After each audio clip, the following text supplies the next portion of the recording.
beginning, there was nothing. And then there was the Drunken Peasants Podcast. I gotta get a witness. No! Say, man, you got a joint? No, not on me, man. I don't have facts to back this up.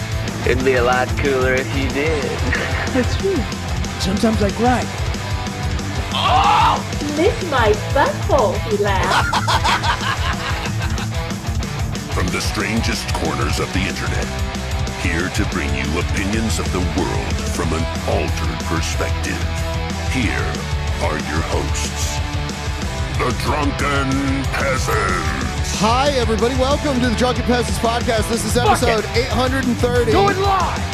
And we're doing it live right now. And we've got a very special, if you want to call it a debate, conversational episode. And before we get into it, people have been waiting for it pretty much all of the day today. And I want to apologize to Vaush for making him glitchy. I don't know why that's happening. But I think it's QAnon. Q has hacked the Skype call. Our attorney has prepared our legal statement. team says we must read this before we begin. Okay. We, the Drunken Peasants, a podcast that covers entertainment, politics, and general oddities from the internet, have a good rapport with both Doug and Vaush and wanted to get them together to discuss their differing views on a variety of topics. We know most of Vaush's fans won't like Doug's views, and most of Doug's fans won't like Vaush's views. The conversation is for the purpose of entertainment. We don't expect anyone's mind to be changed in any significant way when this conversation is completed. This will not be a formal debate with opening statements, time rebuttals, or anything of that nature. We as the hosts will suggest topics and allow the conversation to flow naturally. We will only intervene when we feel the topic has run out of steam or if one of our two guests is not allowing the other to speak. The channels of both guests are listed in the links below, as well as our Streamlabs link, where we will be taking reasonable questions to ask them after each debate topic. We will not read Streamlabs that include only insults, baseless accusations, etc. So please keep your insults with constructive criticism tonight, guys. It's very important. And I would like to thank Jacob Rosenthal, Esquire, for writing that for us. Appreciate it. Yeah, just got to get that out of the way. Now. How ready are you guys?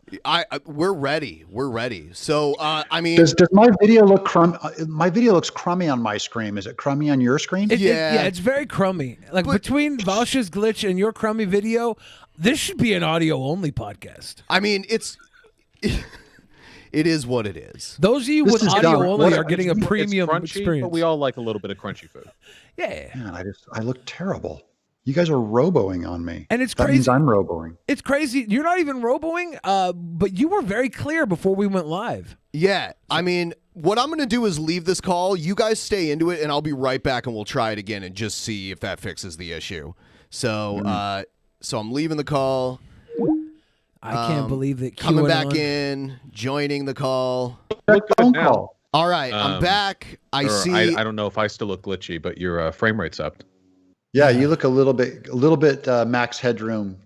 Max headroom. I put up my Sunday best for today. Oh, it looks very. Right. You look very good. What do we got? Despite the glitch, you look beautiful. Yeah, beautiful. 3 of 5 in the call. Yeah. So, I can't hear.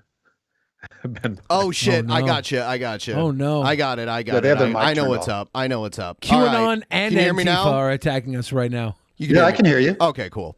All right. So, I have a deal with Antifa. They wouldn't attack anything. This is QAnon, okay? It's got to be QAnon. So we probably should get into it. Obviously, Vaush, socialist YouTuber, Doug TenNapel, creator of Earthworm Jim, and I would say conservative right-wing YouTuber. Free market capitalist. Okay. Ooh. So first topic of conversation, because I think this will get things going pretty quick here. So and I see a lot of this content on Doug's channel. So Doug, what's your take on COVID-19 mandates to wear masks and all the restrictions around that? How do you feel about that? I think they're illegal, but if people freely choose to do them, I think it's fine to do. Vaush bad. Vaush bad. Sorry, I'll mute that from now on. Sorry, Stephen Hawking interrupted you. Did you mute Doug and not? Yeah. I got it. Sorry, go ahead. So yeah, overall, I think it's, and I'm looking at the science. I'm looking at the data of what is COVID, what are the rates, what's actually happening. It doesn't look like any science that I've ever seen before. So I just assume all of the data is probably either polluted or politicized. And I don't know what to think about it. You know, my parents currently have COVID. My brother just overcame COVID, but I don't know of anyone around me who's died of it, and I know that there's lots of people who do die of it, but I just don't see the hysteria at all or the justification for the shutdowns. I know that there's a body count on that too. So in general, I'm against it. I think if you feel like you need to wear a mask or a hijab, then get in there. But I'm not wearing one. Woo. Yeah, This gonna be if a I good may. one. Hey, Yes, Vaush, sweet your turn. boys. Yeah, so I mean, at this point, we're seeing around 4,000 deaths a day, like a 9/11 every single day, which is pretty extraordinary. I agree that the data, or like the science around this, has become politicized. Unfortunately, that is 100% the responsibility of the Trump administration, which has done everything possible to deflect responsibility concerning their role in the propagation of this virus, their horrendous handling of the epidemiological threat this country faced. It seems to me that the evidence supporting the use of masks to prevent people who are infected or who don't know they're infected but carry it like they're a carrier from spreading it to others seems pretty consistent, pretty fine by me. And I am totally in favor of lockdowns to the extent that they can be enforced. I didn't used to be, but after looking at the data more, it seems like the main reason why small businesses are failing right now isn't because of lockdowns, it's because of the virus. Nobody wants to go out and partake in the local bodegas when they know there's the threat of the virus. The real harm to the economy is something that we can fix with that lockdown. There have been counties where after a lockdown was lifted, there was actually no change, no upward tick in the economic sort of health of the small business sector in that area. So to me, it's a pretty easy answer. Yeah, we got to lock it all down. Got to get people wearing masks, and we got to do whatever it takes to get ourselves free of this virus. There are other countries around the world right now. These people are hosting concerts. They're over COVID-19. I don't want this to turn into the America virus, where it's 2023 and we're all walking around in biopods while everyone in Europe and Southeast Asia is back to going to parks and spending time outside with their family. Well, there's been no proof at all that masks work at all. And they've done studies on that I just think people don't understand the way a virus works. I mean, when a virus gets out into a public, it does its damage. It has its curve, and the curve remains the exact same shape from country to country. It might be a little bit bigger in some countries, a little bit lower in certain other countries, but sooner or later, everybody gets the curve, because that's the shape of the communicability of the virus. It is not stopped by a mask, and if anything, it gives people a false sense of security and probably puts them out in public if people at risk that shouldn't be. And of course, if you don't have the underlying comorbidities, then you have no reason to wear a mask, because it's literally more deadly to have driven your car than have walked around without a mask for the general public who are like, say, under 60 or even under 65. Hey, DP so can we please I see it as, I don't know why the government is so gung-ho on it. Spread rate. I do think, Vaush, this is my question to you that I think is very interesting.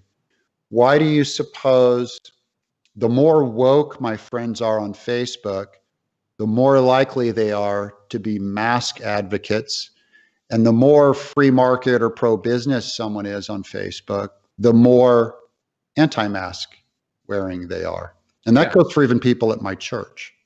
Yeah, so I can nail this. So first of all, this is incredibly dangerous misinformation. The idea that the virus curve is the same in all countries is factually not true, like demonstrably not true. The fact that you would even dare to say that in public is an indication to me that you haven't actually Googled the different curves, or you think the information is fake. That's absolutely not the given case. I have, that's false. Oh. It's literally the same shape. They have a steep sweep up and a steep drop off across all countries. you can say it's the same shape, except America's had 3 waves and we're currently skyrocketing up, and there are countries that had a small bump and are done with it. So but maybe no, they're all not, the same shapes. They're and the not same done with it. they all have Everyone said that curves. France was out of it. Everyone said that LA was out of it. Everyone said that Germany was out of it, and France and Germany are right now facing a spike after everyone said, see what they did work. There are It doesn't countries work like that Vietnam way. that have literally been done with it for months. Like it's Yeah. not like in the US, even when we were on the downstroke of all of these like these epidemics, every time we're on the downstroke of a curve, we were very rarely below like the 50% mark of what the peak was. There are countries where it's done. It's over with. New Zealand, Vietnam probably being the best examples, and they achieved that in different ways. So the virus curve is absolutely different. I don't know where you're getting the data that masks don't work. This is again demonstrably not the case. That's why masks have been prescribed as a solution to viral infections for like basically everyone. There's a reason why, for example, the flu rate in this country has been way lower this past year, and that's because people are wearing masks more often. So because we're preventing the sort of thing that leads to epidemiological transfers, we're also preventing the spread of the flu. That's why all these countries, including Vietnam and New Zealand, used masks as part of their elimination of COVID. And then finally, you said people with comorbidities don't need to wear masks. That is absolutely not true. The reason why you wear masks is to prevent other people from getting sick, not yourself. The reason why more woke people are mask advocates and why free market conservative types aren't, it's just an IQ test, basically. I think woke people tend to be smarter. They're much less politically susceptible to misinformation. They have the better information on this. They're just acting on a better set of information. Yeah, but so that's the reason why they're so you're saying there's no smart people who are against masks, and there's no dumb people who are for them, is basically what you said. And I would say that the intelligence level is equally spread across both. So your explanation doesn't cover what I'm seeing because it's not IQ. Well, then it would be a stupid thing to advocate against wearing masks, even if you were a smart person. Yeah. And it would be a very smart thing to advocate for wearing masks, even if you were a generally stupid person. Yeah, but that's just name calling. That's not a reason. Saying you're stupid is not an explanation. I can substantiate it, but you asked me for my explanation, and that's the reason why. I mean, if you want to get really complicated about it, it's because a lot of the conservatives in this country are part of a Trump cult. Trump wants to avoid responsibility for his role in the propagation of the virus that is now worse in this country than anywhere else in the world. So they follow in Trump's lead, and they follow in all the misinformation that he's used to distance himself from the consequences of his actions. Woke people tend not to support Donald Trump. So that's like I mean, technically you can be smart and be a Trump supporter, but like, man, you got to work for it, you know? Sure. What about woke people tend to go along with government and want a superstructure government solution to everything? So when the state tells them to do something, they're more of a conformist, compliant type and more of a bitchy type to go after their people because they're far more judgmental, as we've seen with woke culture. They're far more likely to jump in your grill than a free market conservatives. Maybe that's an explanation. I don't know what you mean, like they like government projects and they're they love them. judgmental and bitchy. I don't there's like Love a 'em. collection. I don't know what the relationship between these characteristics are. Yeah, well, it's the left say that want to. I mean, I can any number of government solutions. The left is famous for wanting to expand government and have government solutions. Like what? Like a minimum wage, like a $15 minimum wage. You're against that, right? No, of course not. All your woke friends are against it, right? Because that's a government overreach. What does this have to do with a government overreach? Well, you asked I me think for an that explanation. a $15 an hour minimum wage is a good idea. An example of a reliance on state solutions to, say, free market problems. And I'm saying that proclivity you'll see across, and I don't know this for sure, but I'm only saying maybe that's another explanation that's probably better than just the right's stupid and the left is smart. I think the right and the left are both equally okay with government overreach if it suits their interests. So the right is very pro-police, constantly telling BLM protesters that it's their fault they're getting cracked down on. They're very pro-military. And right now, a majority of the conservatives in this country are going along with Trump's effort to overturn the legitimate results of a democratic election. So I would say these are all pretty extreme examples of government overreach. Whereas with left-leaning people, like what you would call government overreach, I would just call it good policy. We're talking about stuff that can be usually pretty mathematically, empirically determined to make people's lives better.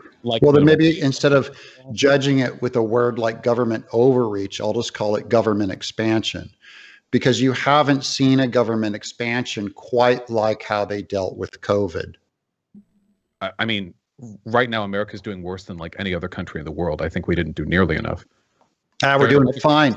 We had our lowest our death toll last year was lower than the last 2 years prior. It, it swaps out. The seasonal flu is down. Wait. And No, COVID stepped in. Said something incorrect. The excess mortality rate for the No, past year. I said the total. The total death count between 2018, 2019, if you adjust for the normal raising of the death count because the population expands so more people die each year, but it's a constant. And it didn't go up this year abnormally because of COVID. It went up. So normally, it actually went at a lower rate than 2018 and 19 before COVID.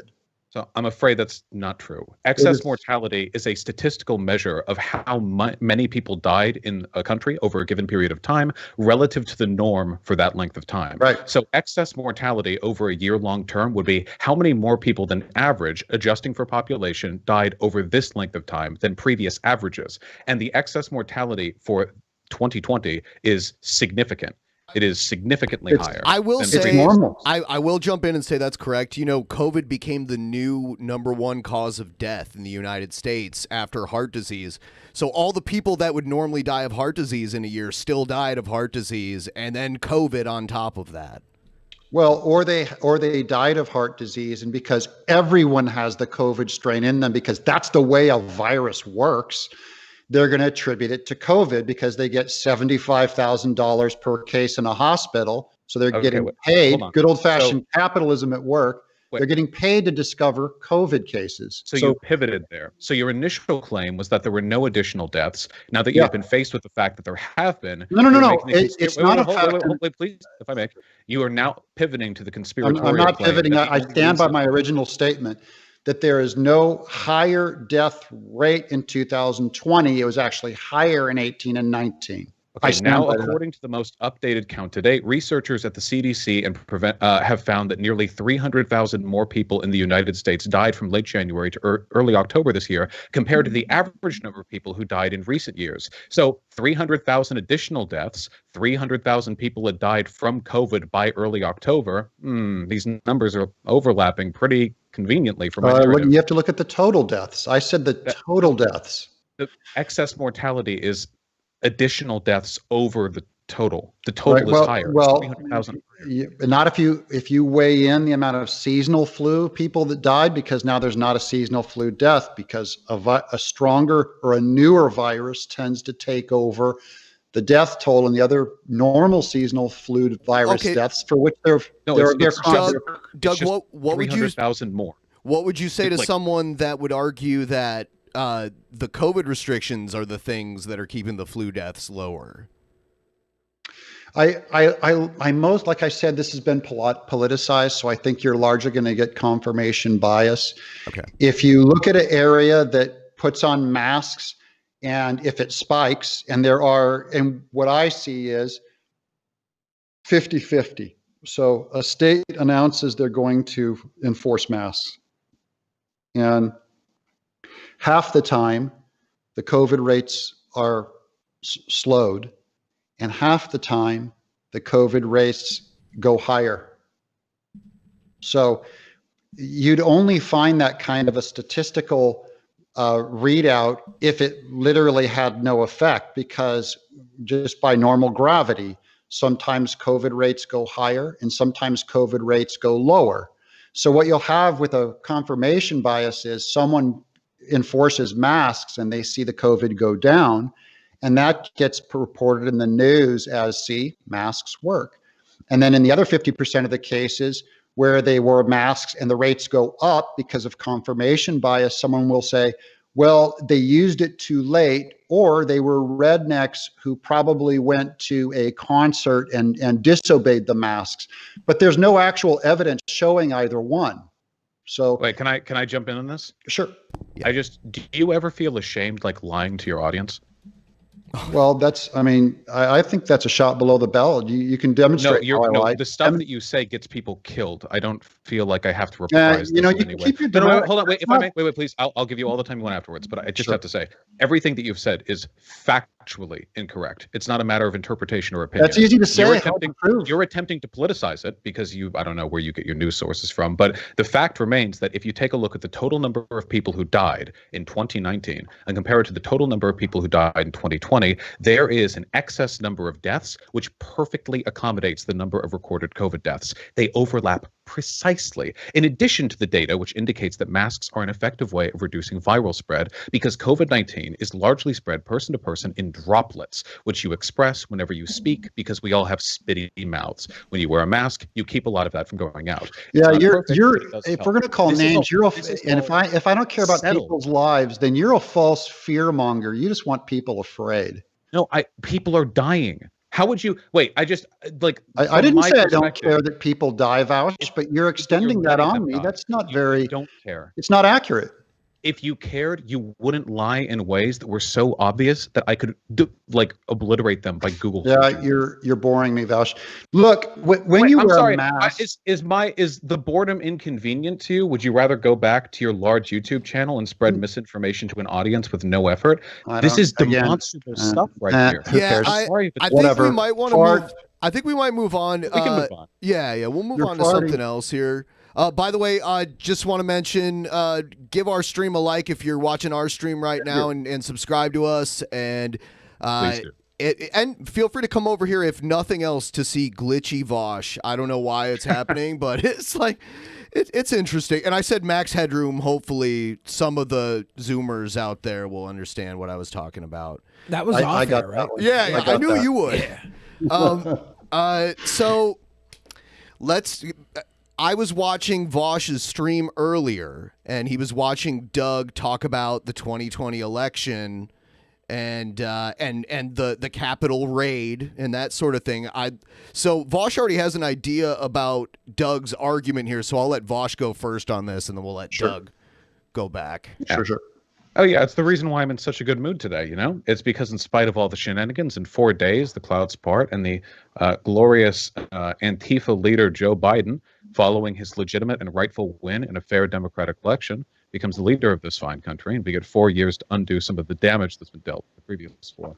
It's very frustrating to me when I am reminded that I share a country with people that are so brainwashed that they legitimately believe there was any evidence provided which indicated Donald Trump was the legitimate winner in that election. The problem isn't that we have different values. I'm sure if we got right down to it, most Republicans and I could agree on our values. We want people to be happy and healthy. I'm not religious. Maybe they are. We can suss it out. But I think for the most part, we agree on the values. The issue is that we live in different realities. All the value commonalities in the world mean nothing if one set of people is being given a version of reality which is that different from the one that actually exists. It's very, very difficult, and it's very frustrating to me. I don't know how to argue with that. Yeah, well, that wasn't an argument, but I do agree with that statement that I think we have a lot of values in common. Obviously, we want people to be happy or whatever, and then we suss out the differences in the details. Yeah. I want people to be alive too. I don't know if that's a value you hold, or but judging on your COVID-19 takes. But so, I can't really make an argument because I can't prove a negative, but Joe Biden won. Do you accept him as the legitimate victor of the 2020 presidential election? I accept him as the president because the government said he was, but I don't think it was legit. Why not? I think there was outstanding vote irregularities. I believe it was so close that those kinds of irregularities could very well have swung the election.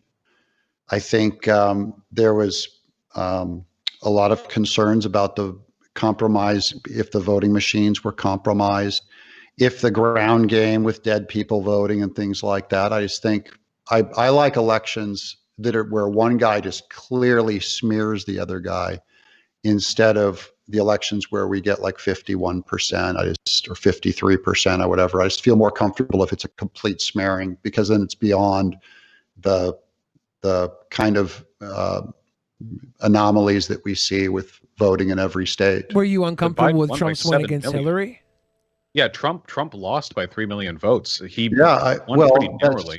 that's not true. He didn't lose. He lost the populist vote, but in this country, we never counted the populist vote as Jack Doodley squat. And weren't the electoral votes about the same for Biden this year as they were for Trump against Hillary? In the key states that it came down to between Hillary and Trump, the margins were way narrower than they were this time with Biden and Trump. If any margin by which one could say Biden won by a hair's width goes doubly so for Trump. Because I'm not Trump aware was of a way- single state that was won by 15,000 votes like Trump did. And I can't remember if it was Pennsylvania or Wisconsin or Georgia, but one of them, it was like a 16,000 vote difference. And I just go, that's just too close. I just don't like it. That's all. That's a preference of mine. I don't like it. So did you have an issue with it in 2016 after Trump had narrower margins than Biden has? I would prefer if it was a cleaner, bigger victory. Yeah. Okay. Doug, how do you feel And about certainly, Doug? How do you feel and certainly Trump's opponents would prefer it too, because they ran so many claims of vote fraud. This is a bipartisan issue. This is Democrats and Republicans agree that vote fraud happens, and I'm talking about beyond confirmation bias. So it's not just everyone maybe wants Biden to win this year. I saw signed complaints about Dominion by Elizabeth Warren that they worried about vote switching and the compromise system. And you saw it in the Supreme Court where not the Supreme Court, but the joint sessions of Congress in 2016 when they seated Trump. There were states that stood up. They couldn't get a senator and a congressman to undersign it, but the people themselves came and brought the exact same kinds of claims before the joint sessions of Congress, and they were Democrats. So only saying it's not a right-wing government, love stupid people. It's bipartisan. People largely, I think, prefer a bigger market margin, and they like better vote oversight. Most people do. Yeah, I mean, because I want to address that. Sure. So the idea that voter fraud takes place in any meaningful capacity in this country has never been determined by any organization in the history of this country. Voter fraud is a very low reward, high risk activity. You are risking years and years in prison for one vote. If you're trying to do it with more votes, you are risking severe criminal conspiracy. Sure. And there were enough oversights and checks that despite numerous investigations, in this case, of course, we had the Justice Department, Barr came out and he said that, well, not Barr, but the elections fraud or the election security subset of the DOJ came out and said that this was the most secure election in all of American history. It is true that there have been investigations into these voting machines before, but Trump had 4 years to conduct these investigations and make changes as necessary. The fact that he only started whining about them after losing, and that he had lawyers on his team come out and say that they were basically just looking to find the votes necessary to overturn the election, up to the point where Trump was personally calling the Secretary of State Georgia's secretary, begging for votes. This is clearly not a good faith effort to enforce election security. This is very obviously a last ditch effort to not lose the election. So do you agree that this is the most secure election in history?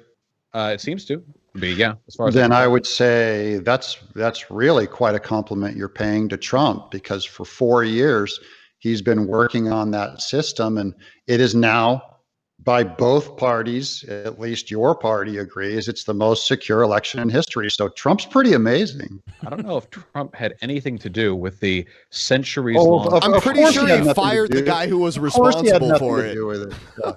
Ask the lefty if he did anything in the last 4 years. Hold on. I'm not partisan. If Trump did a good thing, I'll praise him for it. Okay. However, so what do you think of the election? What do you think of the voting? The election? He could have corrupted it.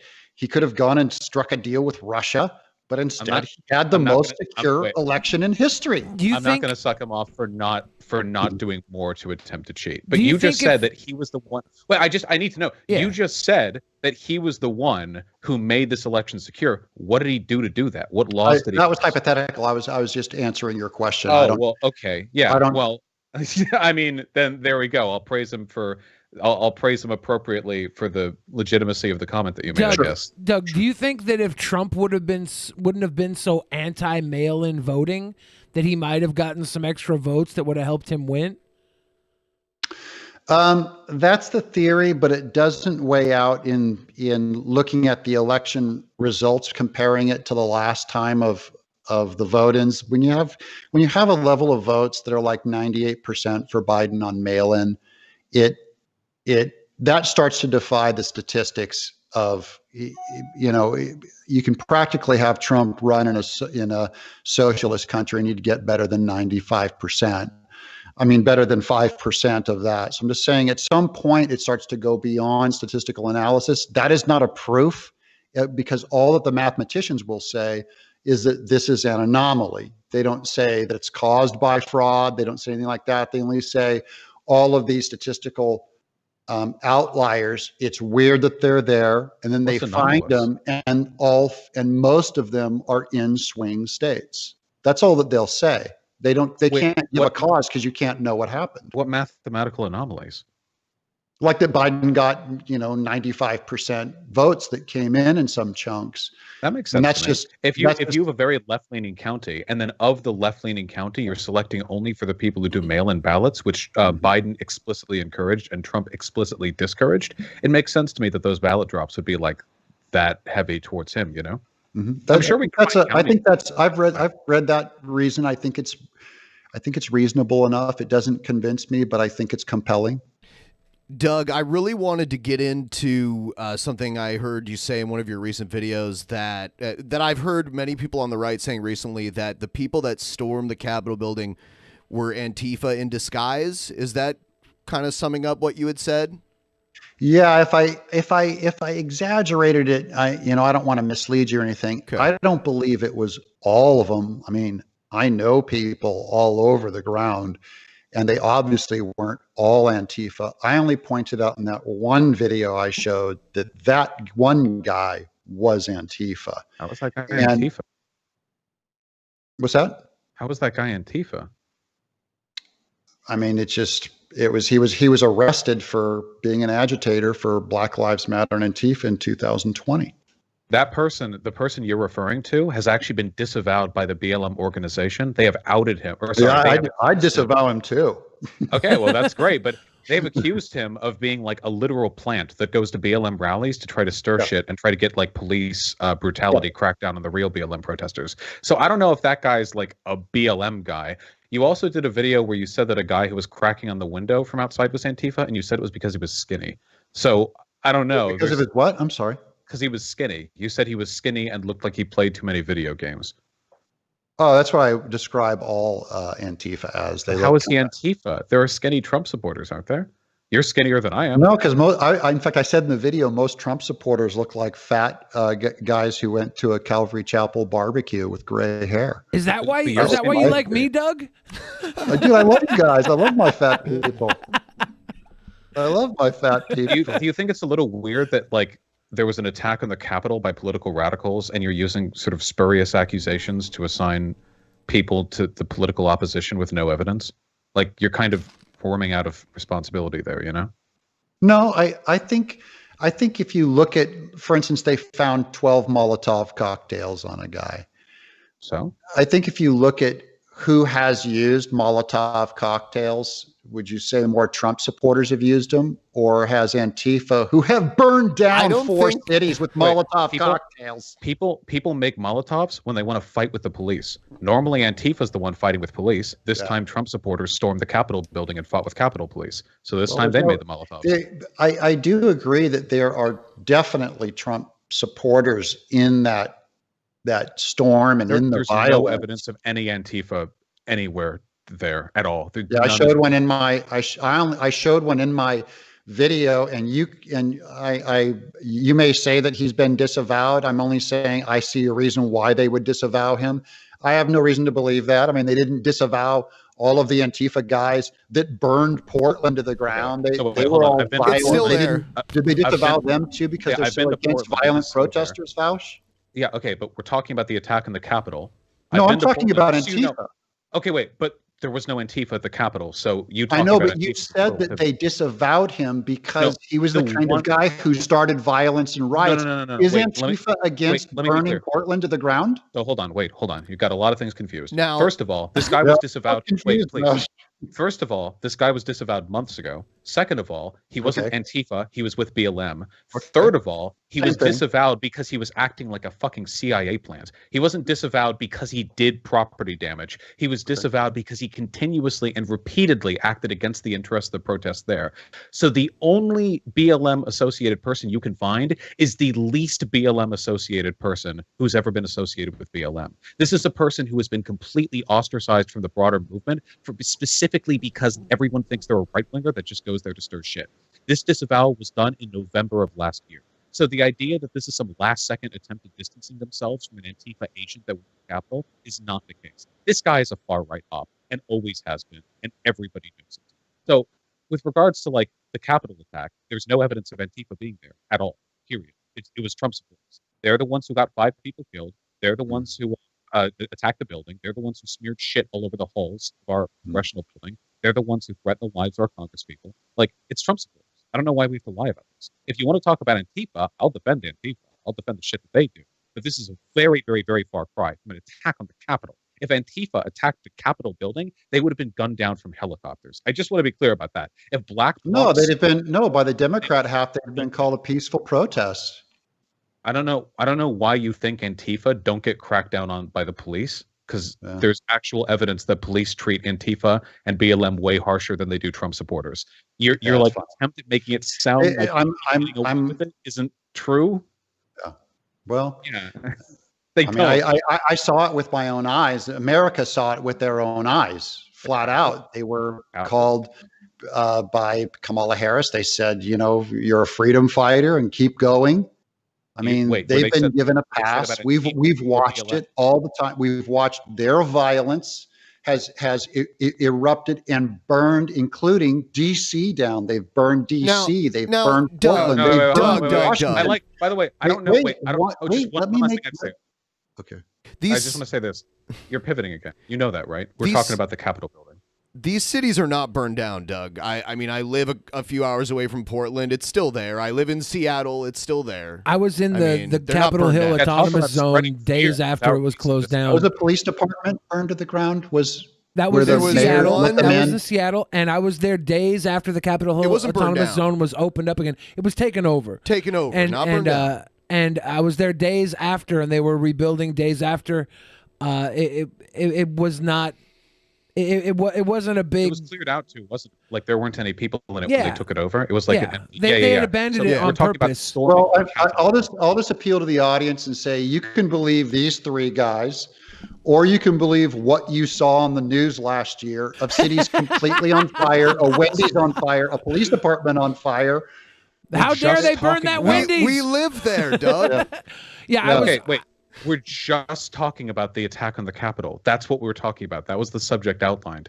Like, I understand. I don't know if it's because you lack confidence in your own talking points, but like the Department of Justice came out and said there was no evidence Antifa played any role in the attack on the Capitol. There's no evidence anywhere. Now, the right-wing media keeps trying to push for evidence, like that pathetic attempt at saying a guy had an Antifa tattoo because he had a Dishonored 2 tattoo on his hand, like a video game reference. But to stay on topic, I never said that. I never said that. So I'll debate what I've said. I won't debate what someone else said. Okay, then if you dislike pivoting, then please stay off of Portland being burned to the ground because we are talking about the Capitol building. That just shows the proclivity of Antifa. And I'm saying if you're looking for who is violent, so I saw a guy in that video. Anywhere, it's Antifa. But that when you talk about Antifa being violent in the other cities, you have to look at the police that were killed in the BLM riots. How many police officers were killed in the BLM riots? Like, do we know? I don't know a number. Because I've looked and I've found 0. And then the MAGA riot from the Capitol building, we have 1 police officer death. Yeah, 5 people died, which is more deaths. I'll send you. I don't like even posting the videos of the Black Lives Matter people murdering white people in the streets, jumping on their heads 5 at a time. Because I think it's disgusting, and I don't want to make. Here? What's that? What are you Wait. BLM protesters jumping. First of all, again, you've completely abandoned the Capitol argument, so I'll just assume you're trying to hope the audience forgets that. But No, what are you talking about? Jumping on white I'm people's showing head? their proclivity to No, violence, wait, and listen. Just because Antifa has set a few buildings on fire doesn't mean that every single time there's ever any violence ever, even with no other substantiating evidence, that you can blame Antifa. That's not how the most rational overwhelming violence over the last year. Probably a higher percentage of violence. We have to drop even, this because this guy's completely abandoned the point. But I want to know, by the way. Wait, probably a higher percentage of violence even than there are a higher percentage of COVID deaths last year. More people died in the attack on the Capitol than have ever been attributed to Antifa over the history of the quote unquote organization's movement. Yeah, that's absolutely false. That is 100% true. 5 people died in the attack on the Capitol. That is more than the total number of people who have ever died at the hand of Antifa in decades combined. That's funny. And the Black Lives Matter riots. Hey, being a little bit trivial over people's deaths again, my friend. Are you No, sure? I'm not trivial about their deaths. I'm bored with your argument because I think it's so demonstrably false. You don't even have an argument to defeat, my dude. You just keep saying it has to be Antifa because there was violence. That's not an argument. I'm saying they have a proclivity to violence. Now, what about political YouTube channel? People look up to you. Like, is this the level of like care and credential you give? Have you seen? Well, if you've ever seen my YouTube channel, seen your YouTube comments. It's okay, pretty embarrassing. And I call myself a barely literate comic book artist. Is my perspective on my politics. I'm not coming as a lawyer. I'm not coming as a historical expert. It's just my opinion. Which before we, do you think there's wait, I have one last thing to say, and then we have to move on. Go ahead.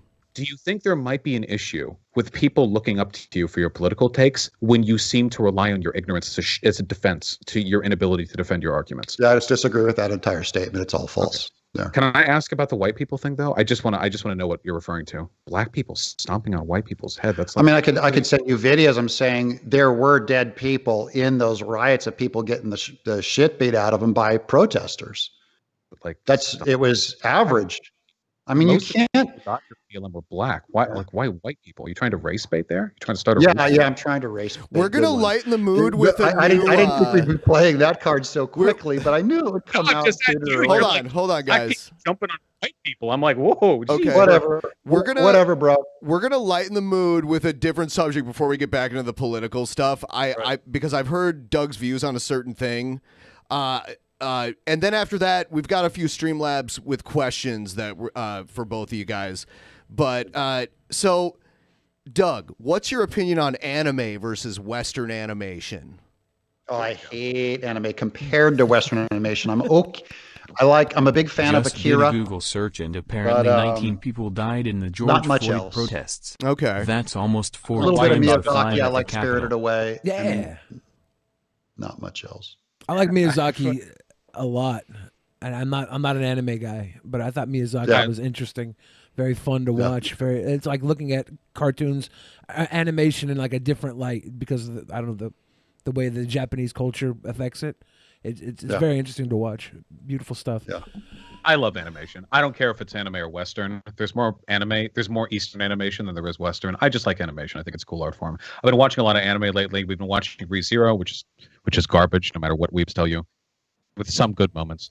And we've been watching Yu Yu Hakusho, which is like a classic. That was like a 1980s manga, which has been pretty fun. I really like animation. It's super good. I'm glad that there's been. I did like Cowboy Bebop, and I like the original Star Blazers, the Yamato one from the 70s. I'm a big fan of too, because I watched that whole series a number of times. I like it. See, yeah. That can I love cartoons. Yeah. But the reason why I'll say the Western cartoons are better, here I'll make some enemies, is I think what the Nine Old Men originally, they practically invented that Western form of animation, the Disney studios in the early 1930s when they did Snow White. They were pursuing what is called the illusion of life. And they were trying to emulate through clear silhouette, squash and stretch, overlapping action, successive breaking of joints, appeal. These are all the principles that they had in their animation. I think they really rang a bell of some kind in that art form that other art forms just don't touch as far as the art of motion goes. If you look at Peter Pan and Pinocchio, it is, I'm not talking about the story here, although I think the stories are better too, but I just think the animation itself, the performance is just, it's phenomenal. It's, and I don't think anime can touch it on a super intimate human level. I think anime does succeed more on over-the-top action and some of the more bigger kinetic stuff like that I'd see in Naruto or Dragon Ball Z or something crazy. You know, it's like it's directed over the top, and I really respect that a lot. But I don't think they can touch. Doug, I listen to you talk about art and animation, and it's a total opposite than when I hear you talk about politics and stuff. Well, they're two well, different I things, know right? a lot more about animation than I do about politics. Yeah. I mean, I teach animation history. I do not teach politics in college. Was that your voice in the Earthworm Jim game when Earthworm Jim would take a hit? That was, yeah. Okay, that was. That's pretty hilarious. I also teach writing, and I've directed a ton of episodes, so that's way more my forte. You know. I think one thing that I get the criticism, because it's like when you watch TV anime has a really, really low budget relative to like the cost per minute that you would get for a movie or like the old Disney movies. So it looks really choppy by comparison. I think the best anime movies compete with what the West has to offer, and the rest of it is like a different type of media where they try to find all those shortcuts. It's insane how cheap you can make anime these days if you outsource all the animation to Korea. The solution to that is to make sure all these people get more money, which I will solve with socialism somehow. And by the way, my show Cat Scratch, which was on Nickelodeon, that was animated in Korea. Over at Final Draft or Rough Draft, sorry. And when they asked me what kind of style I wanted, I said, I want Chuck Jones Western animation. And the whole crew learned it and did some of the most amazing pose to pose Chuck Jones style timing that I don't think many Western animators could even do. Yeah. So it's a huge credit to their ability to adapt and learn, and they brought their own funk to it also. And for those of you who aren't familiar with Chuck Jones, he animated like the Grinch animated show, and he did Roadrunner and Coyote and that kind of stuff. I've been to one of his galleries in Santa Fe, New Mexico. It's pretty amazing work. We're probably going to read some of the Streamlabs that we have, and then we'll move on to the next topic. Oh, you also wrote one of my favorite Adventure Time episodes. You wrote Sons of Mars. That's right. Yeah. Oh, shit. They're all over the fucking place. So Penn Ward was one of my kids when I would go and guest lecture over at Cal Arts, and Penn Ward was one of my students. Rebecca Sugar was a longtime fan of mine too, did Steven Universe. So I try and help young talent as wherever I can. Of course, they were geniuses. They didn't need me, but it used to be a much smaller, friendlier, more intimate community than it is now. I appreciate your contributions to the medium. I'll say that sincerely. I'm working hard, man. I'm doing it. Doug, do you ever think about making a cartoon adaptation of Alden's Number? What's that? It's fucking in joke in my community. I'd have to have Vaush explain it to you. I've Googled everywhere for it. Alden's Number. It's a catch that Vaush does when he asks somebody if they're familiar with Alden's Numbers, and they say, "I go, yeah, of course," and then he's like, "Well, I just made it up, so fuck off." But everybody, I have no idea what Alden's. Yeah, it's a meme, but everybody's bringing that up in our super chats and Streamlabs right now. I just want to get that out of the way before we go in, so I don't have to individually address everybody's Alden's Number comment. My blessing to ignore every single donation and message that has Alden in it at any point. A lot of people here are saying they're in favor of the $15 minimum wage, even though they make more than that. Happy birthday to Creamsicle, who is saying, I'm sorry, Ben. As much as I will forever love your tattoo muscles, Vaush's dripping socialistic sex appeal is far too much for my pupper puss. I'm afraid. With the camera? That's Creamsicle. As soon as I came back. Yeah, Creamsicle asked me to do some weird stuff all the time. But yeah, Creamsicle says, I'm afraid his shoulder is going to be the one touching my ass cheeks while he fists me from now on. So, sorry, Doug. Doug and I got left out of this one. I just thought that's very unfair, Creamsicle. Yeah. Donate more money to say gross things. Revik says Doug's arguments are filled with straw men. GG. Thank you for that, Revik. Fun employed, yo peasants. I offer you fact check this boomer and his brain worms. You guys are being dicks. I consider Doug a good guy, and my mom actually loves Doug a lot. So you're pissing off my mom right now. That's crazy. I love your mom. Thank you. See, dude, I need to get my mom on the show. Yeah, get her on. That would be cool. Prairie Fire Kowalski, if Vaush is wrong on the virus, we're out nothing. But if Doug is wrong, hundreds of thousands will die. Much like with climate change. I have to use the restroom? I'll be right back. For sure. Sure. Much like with climate change, all conservative party globally agree to it, but the GOP audience bias is evident. Earlier, Doug, you were saying why would woke culture be more likely to say to wear masks, pro masks, right? Yeah. And I think that the answer was that they're probably smarter, and I think that was a bit much to me to say, but I do think woke culture probably is more compassionate, right? Like they think more about like the people around them, but based off you don't think there's more social compassion in woke culture than there is in the self. Okay. The self-driven Let's just talk capitalism. about what their compassion looks like. Yeah.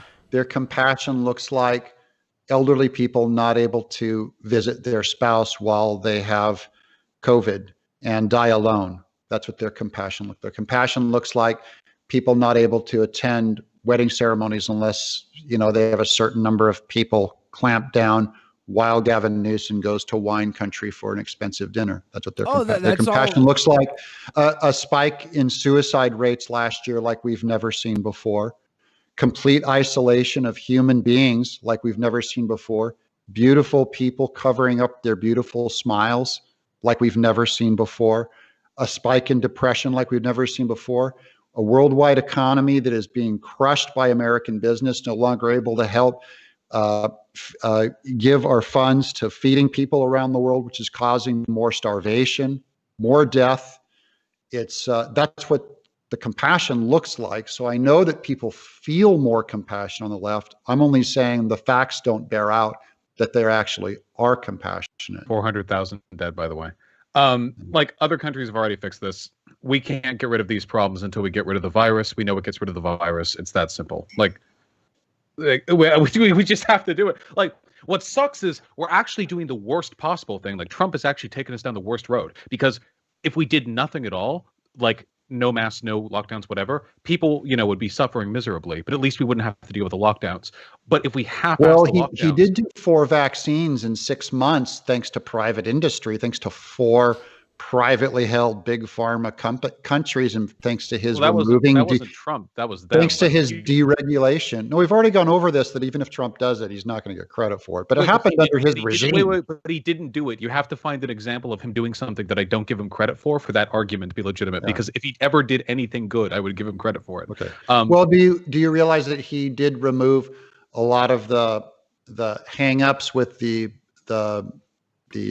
trials? Yeah, I think he allowed for an expedited vaccine testing process, which was good. I feel like any responsible president would have done the same. That feels like a no-brainer in my opinion, but I am glad that he did it.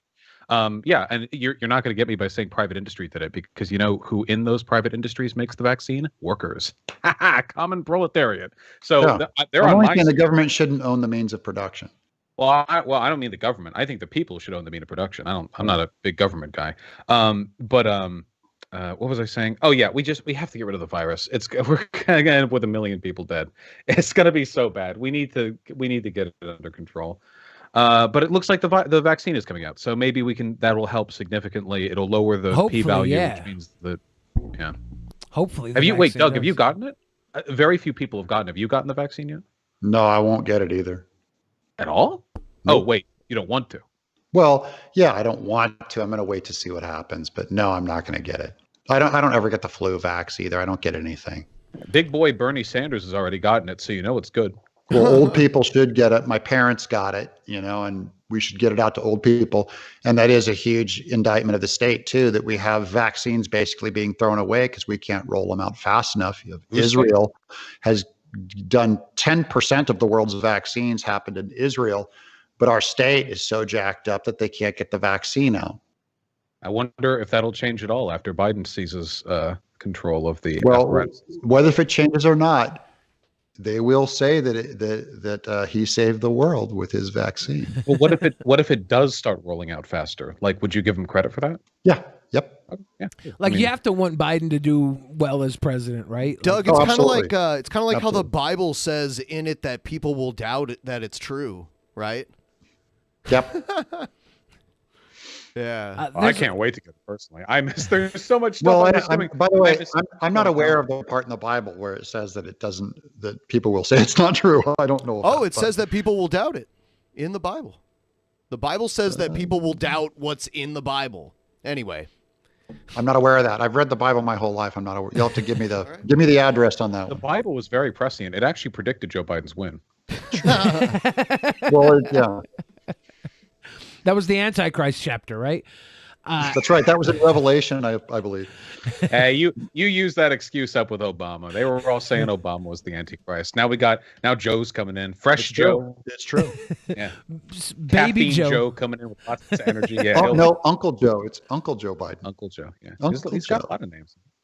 Sleepy Joe's good. I'll call him Sleepy Joe. I don't like Biden, just so you know. I joke around a lot, by the way. I don't like Biden. I'm a socialist. I'm not a fan of the Democratic Party. I do like the memeing, but yeah. I feel like Biden and Kamala are the exact opposite of what BLM was going on about all summer. Like they're just not right. Like institutional corporatist, like, yeah. Oh, the most fucked up thing they did, by they I mean the Democratic Party. I don't know if Biden and Kamala Harris contributed most of this, was the Democratic Party was very performatively pro BLM. Oh, black rights, speak your truth, kneel down, whatever, blah, blah. And then after we get trounced in state elections come November, all the fucking the DNC operatives get together and they're like, that defund the police rhetoric sure did hurt us bad in the election, didn't it? Maybe we shouldn't have gotten with those fucking BLM people. It's like, holy shit, way to ride the wave of a popular movement. They just said, hey, let's stay on the police thing, guys. There's a lot of support for them. This is the way that Biden kind of downplayed it. So were you a Bernie guy in the primary? What did you do in the general election? I support Biden. Yeah, I support Biden pretty heavily in the general. In the primaries, yeah, I was very much pro Bernie. We're going to read some of the Streamlabs later. We'll get back to those because I wanted to keep things moving. I wanted to ask Doug to start off. You have some views about Google and Apple banning Parler? Yeah. Yeah. What's your take on that? Just so everyone knows. My take is that, the big argument right now is, are they a utility or are they a publisher? Are they a publisher? Are they a utility? What are they? Are they a free open site? And to me, at this point, I'm trying to think of it like a founder. What would a founder think of them? They would think of them as, this is the major way that we communicate now. And this is the major way that we would have to exercise our free speech rights. So I think you could make a case, usually we have a case where, like, I'm not allowed to keep you from going on an airplane, let's say, if you read the Wall Street Journal. We have regulations against that. So I can't say, hey, it's a free market, get on the airplane, but you can't come on if you read the Wall Street Journal or if you have an AOC button. You have to take that button off first. There's laws that protect that. What we haven't considered yet is that there's laws to protect free speech rights with business. And that's what I'm thinking we need to roll it out when, this amount of business controls enough free speech. You have Amazon owning Google owning 80 to 90% of the world's searches right now, and the number of servers that Amazon own that can control communication between free-minded people. And I'm just saying, if you have companies that just say, like Amazon, Google, Twitter, Facebook, if they all said, we will no longer let anyone who voted for Trump communicate, what should we do about that? That'd be terrible. Are they a free market company, or is there some expectation that they should operate as a utility that is free for everyone to use? I hate to break the circle jerk, but I'm actually going to agree halfway with Doug on this one. Okay. I think the world is a better place without Parler. I think the world would be a better place if I could snap my fingers and just eliminate like conservative thought, but I can't do that. And frankly, nobody should have the power to do that. Mm-hmm. There is a big issue with big tech and the power that they have to sort of control discourse. Yeah. In this case, and this is weird, Vaush, because we start having more overlap now, because Republicans are traditionally anti-breaking up monopolies and things like that, and more free market. We're saying we have to come in this case because you just can't. And I'm not talking about Parler, because Parler, it can come or it can go.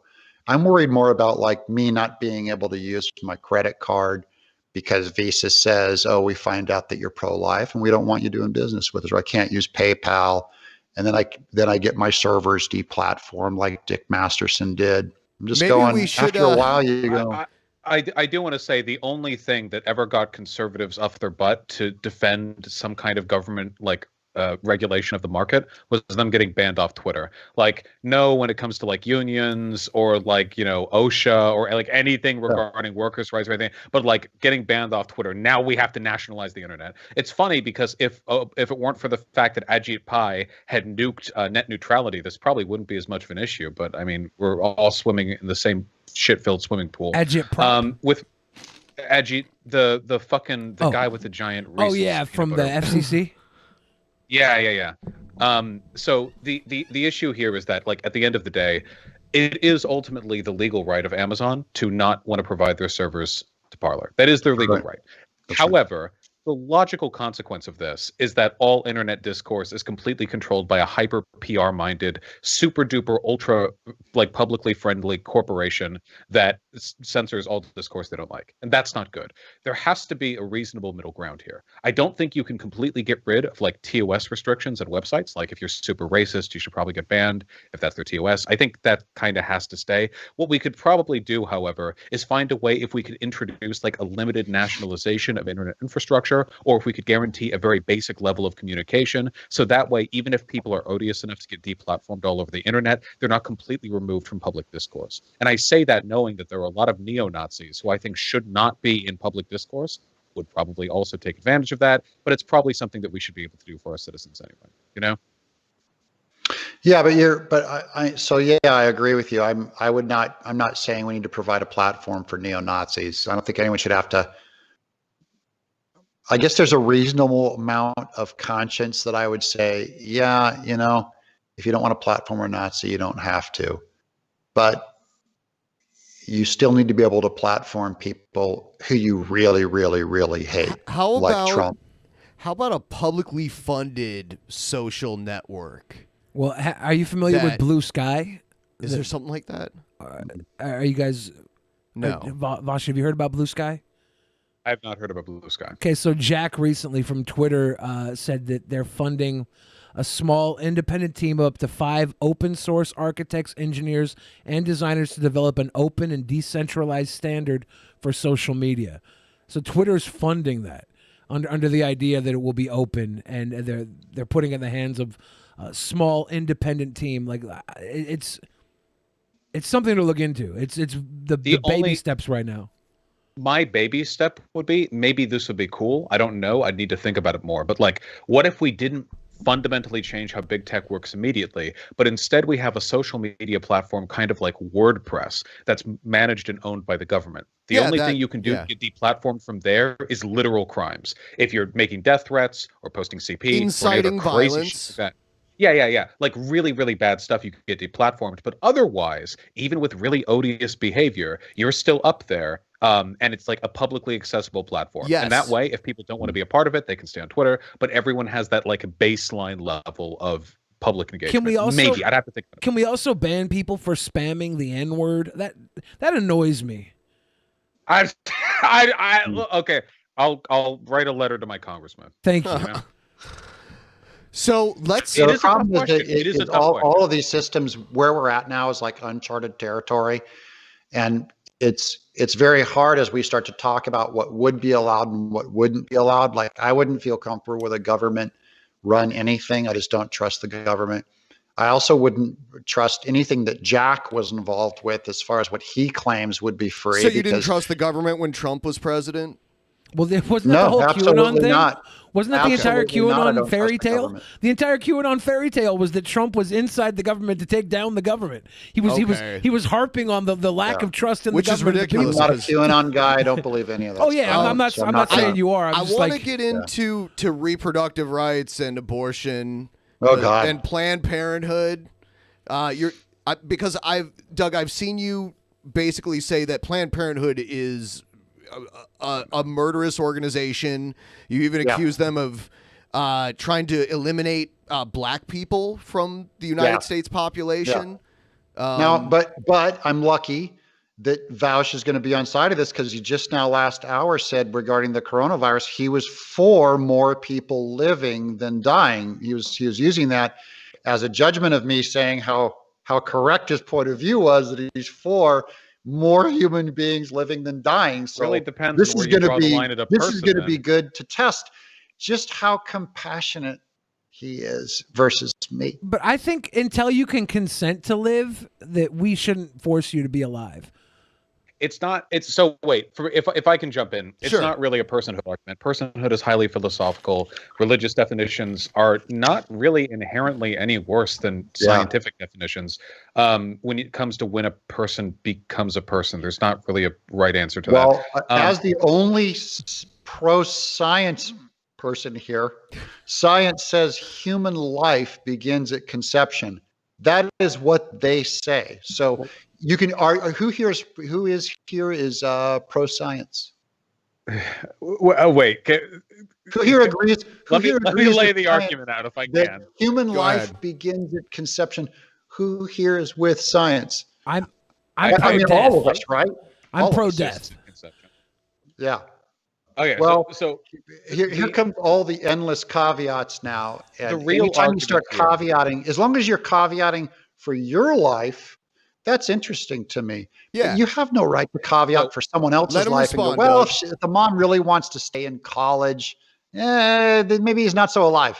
Okay, Not so hold human on. life-y. Wait, hold on. So first of all, I need to correct this. Okay, while it is true that conception describes the creation of a biological entity, scientists Why make use those words? It's a because- human life. You're a because- biological because the entity, terms a human- mass of neurons and All right. molecules. It's true. No, it's called a human being. the terms human and life are both extremely loaded and very philosophically And contextual. scientific. That's and also why. Hold on. the That's why most material scientists. scientist uses You it. will not be able to find any scientific journal which describes when a human life begins. You will be able to find journals which describe when components. Bro, of I biological... can find you 10. Wait, please. Wait, hold on. This is nuanced.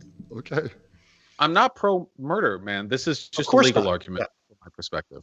So you're never going to find a scientist say this is when human life begins, unless it's their personal opinion. But you're not going to find a journal on it, because there are a lot of really weighted, like, what is a life? Like, is a life when the processes begin? Is a sperm alive? Like, technically, it's autonomous, but it has its own genetic material. Whatever. It gets complicated. The question is whether or not there are legal reasons why it should be considered necessary that people should have abortions be accessible to them. And to me, the argument for this one is relatively simple.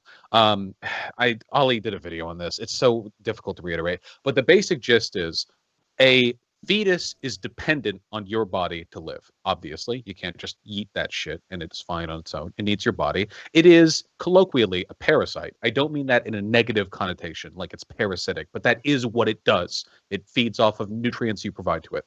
And you have, as a matter of your bodily autonomy, a legal right to dispose of or separate yourself from entities which do that to you, even if doing so ends a life. Even if you believe that a fetus is a life, a person, a human being, we legally have the right to remove ourselves from them. So even you're if going to it's negate your life. statement And that the you said final thing- last hour that you're not for human life. You're for ending it sometimes.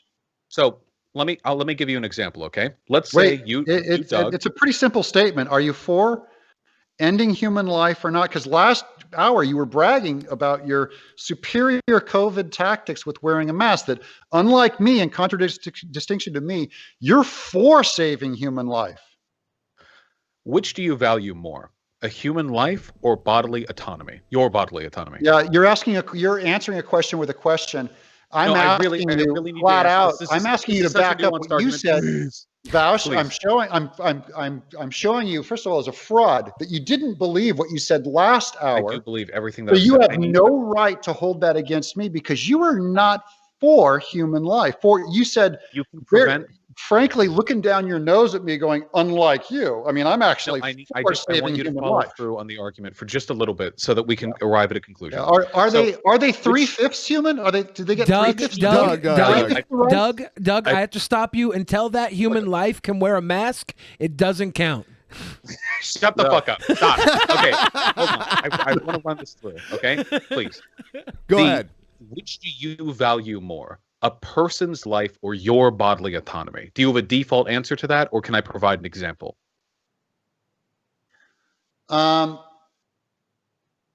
you mean in philosophy or in action? How's that? Let me this is really contrived, but let me say this. Let's say you're walking down the street and a car accident happens next to you. A person pulls themselves out of the wreck. They're very, very close to death. However, there's some kind of wacky doctor and they have equipment on them that allows them to inject into you a siphon and start siphoning your blood. Turns out you have the same blood type. It works out, okay?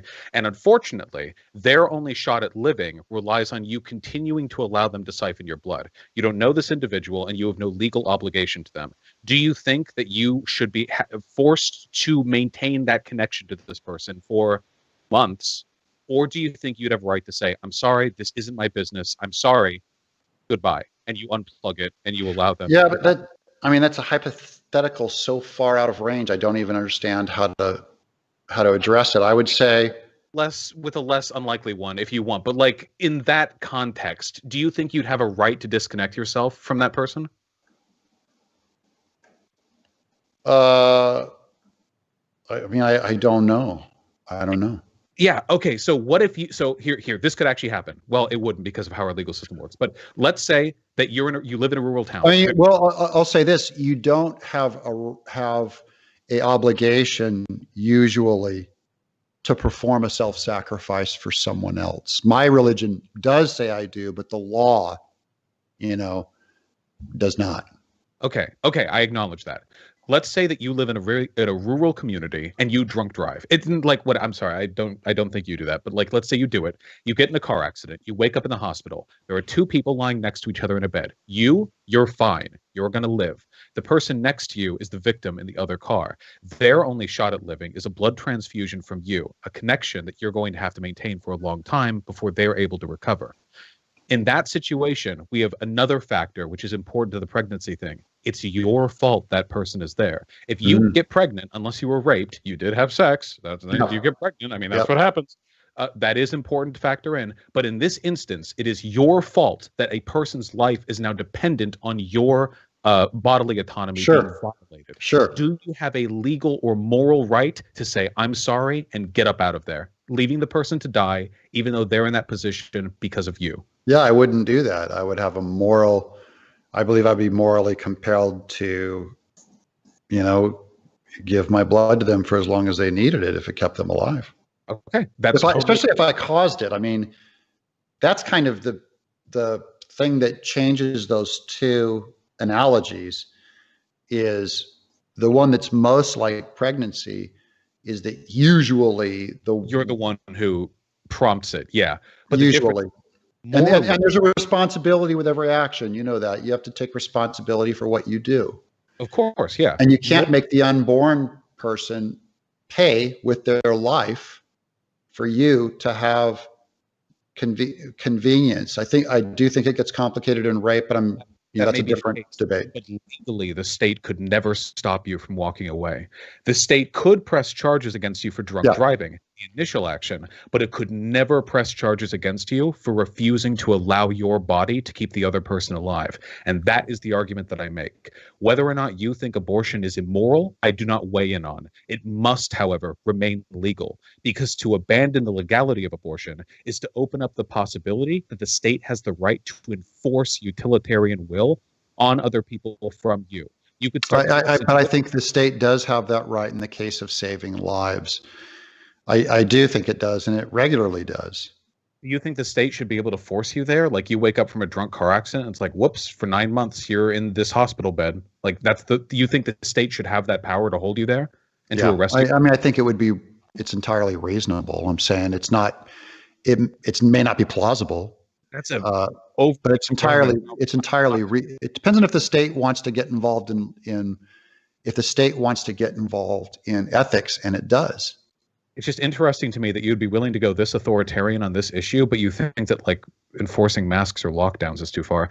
What about if you smoke and secondhand smoke ends up getting people around you sick, and the government's like, all right, we're gonna just tear out your organs and donate them to other people. It's your fault that these people got sick. Yeah, I wouldn't do that. I've heard the same thing where like if if there are 6 people who can be saved by your organs and the government just took your life and redistributed your organs, and if you had cancer, let's say you were going to die, you have a right to life that goes beyond utilitarianism. That's where I go against the eugenics program, is I'm not a utilitarian. I don't believe that your life is based on how practical and efficient it is, because I believe a person dying of old age at 78 doesn't lose one bit of right to their life as to the person who's one day old, or the criminal.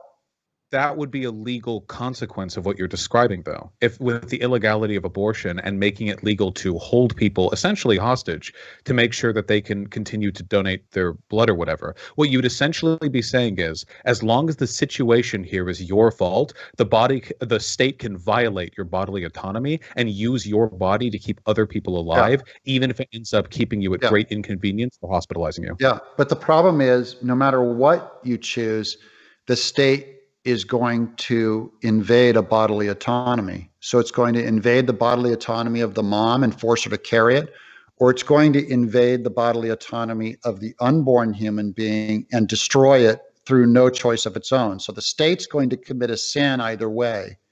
The difference is the baby is the one person who didn't vote to come here. They're innocent. They're voiceless, so they're the greatest minority among us. They're the ultimate lower class person who we need to have compassion toward, and they need someone to advocate for them. And I wish it was the state.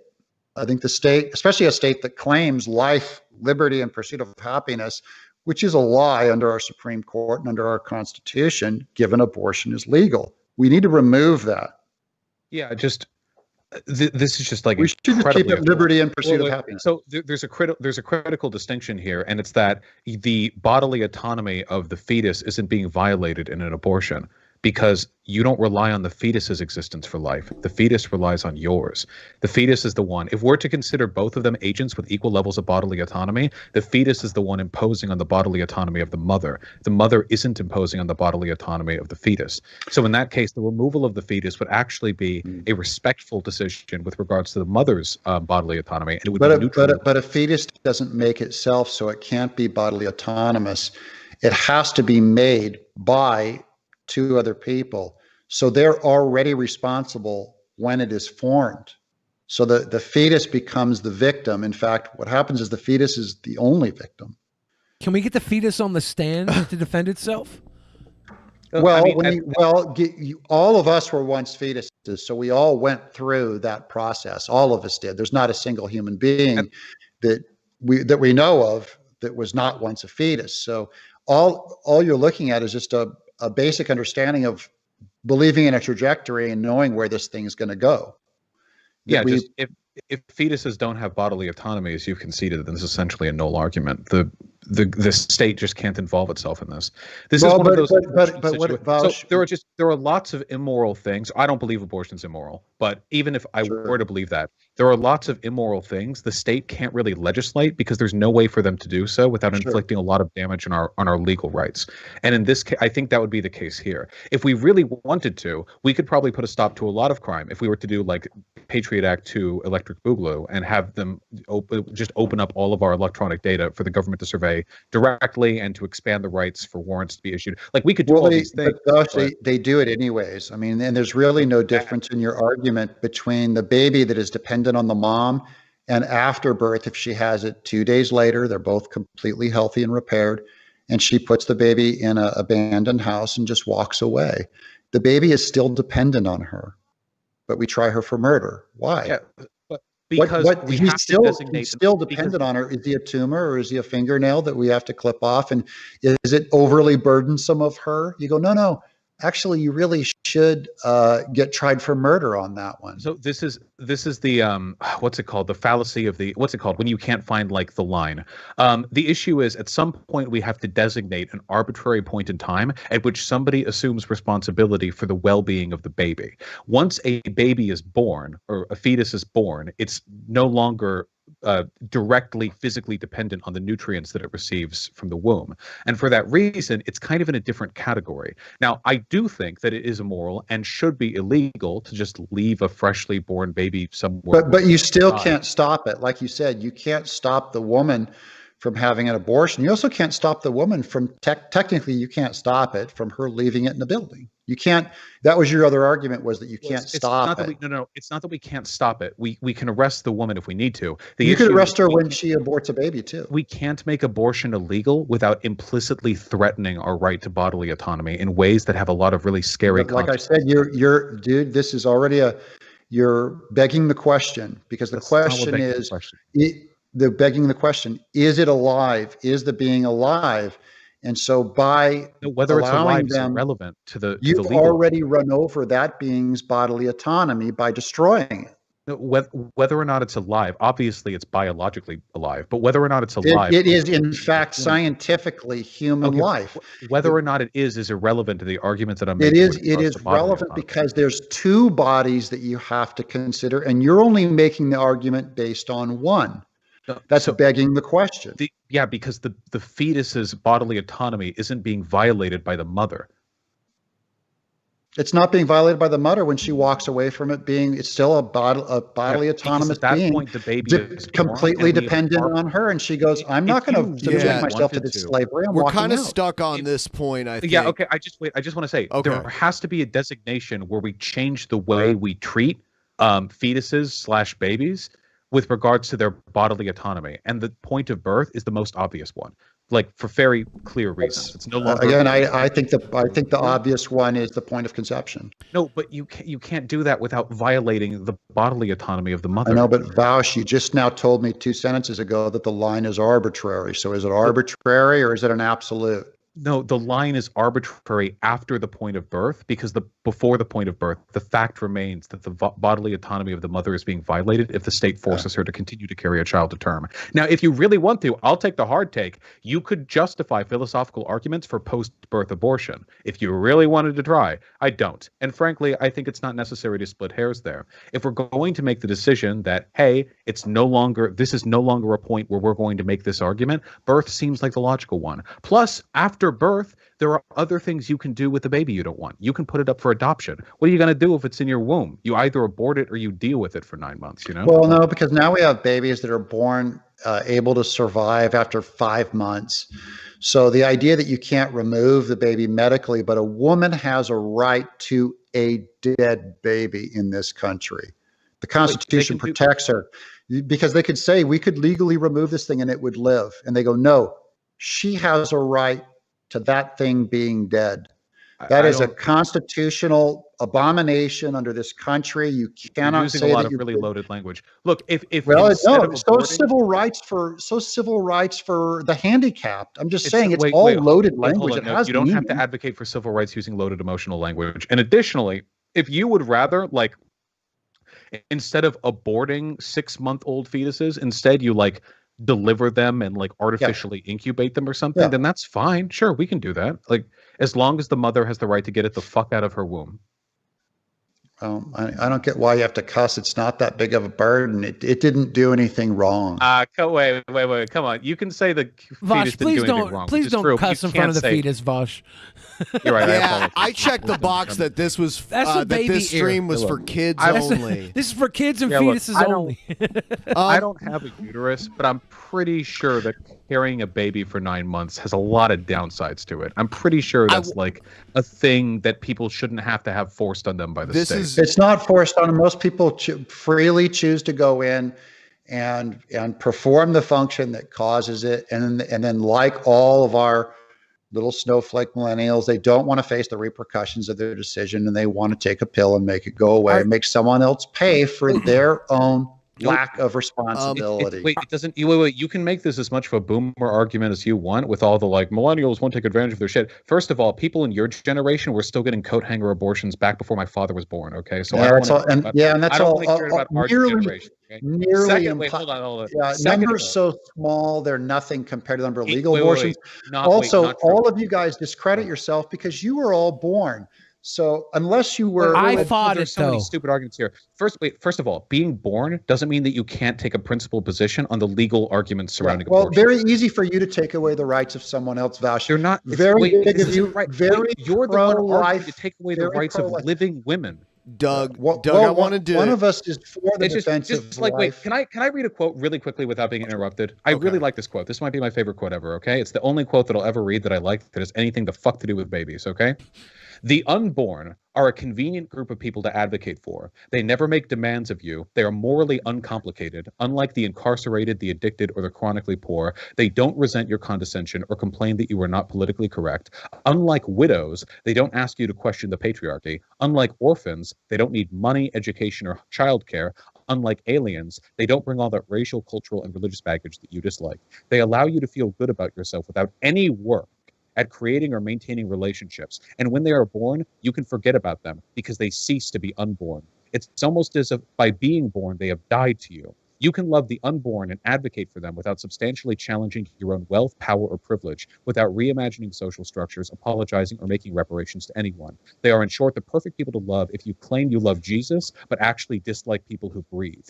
Prisoners, immigrants, the sick, the poor, widows, orphans, all the groups that are specifically mentioned in the Bible, they all get thrown under the bus for the unborn. The frustration that I have with these arguments is you're trying to posture as some advocate for the rights of a marginalized group when your entire political position is about shitting on everyone else. I've read up on you. I know that you deliberately misgender. Hold on. I want to move. Boring. I wanted to move. Boring. I actually wanted to move into that. Hardcore bullshit. That was my next. That was my next topic. I was going to get into. I promise you, I'm at the cliffside. Okay. I'm almost done. It frustrates me when somebody who has made a point to reject all forms of civil responsibility or advocacy for the oppressed is going to like take a hill on this and advocate for removing women's rights to have an abortion as though you are the one like defending rights. It's actually really disgusting. And I think it's equally stupid to claim that you're for women when women who have abortions have a much higher rate of suicide than they ever did with coat hanger abortions. You're not pro-woman. You're for killing the mom. You're crueler to moms. And you want to no, I'm just reflecting the way that you just now talked is impugning your character for your position. You have no idea what my family has done for the unborn, what my family does for people. In fact, the money that I made on my YouTube channel, the $150,000 I made in the last 4 weeks on my YouTube channel, we will donate a tithe of that to a local pregnancy clinic, about $15,000. Okay. And that money will probably save 3 people's lives. 3 people will be born who wouldn't have come into this life with your politics. When you say when they grow up, you can go and tell them how selfish I am and how little I care about them after they're born.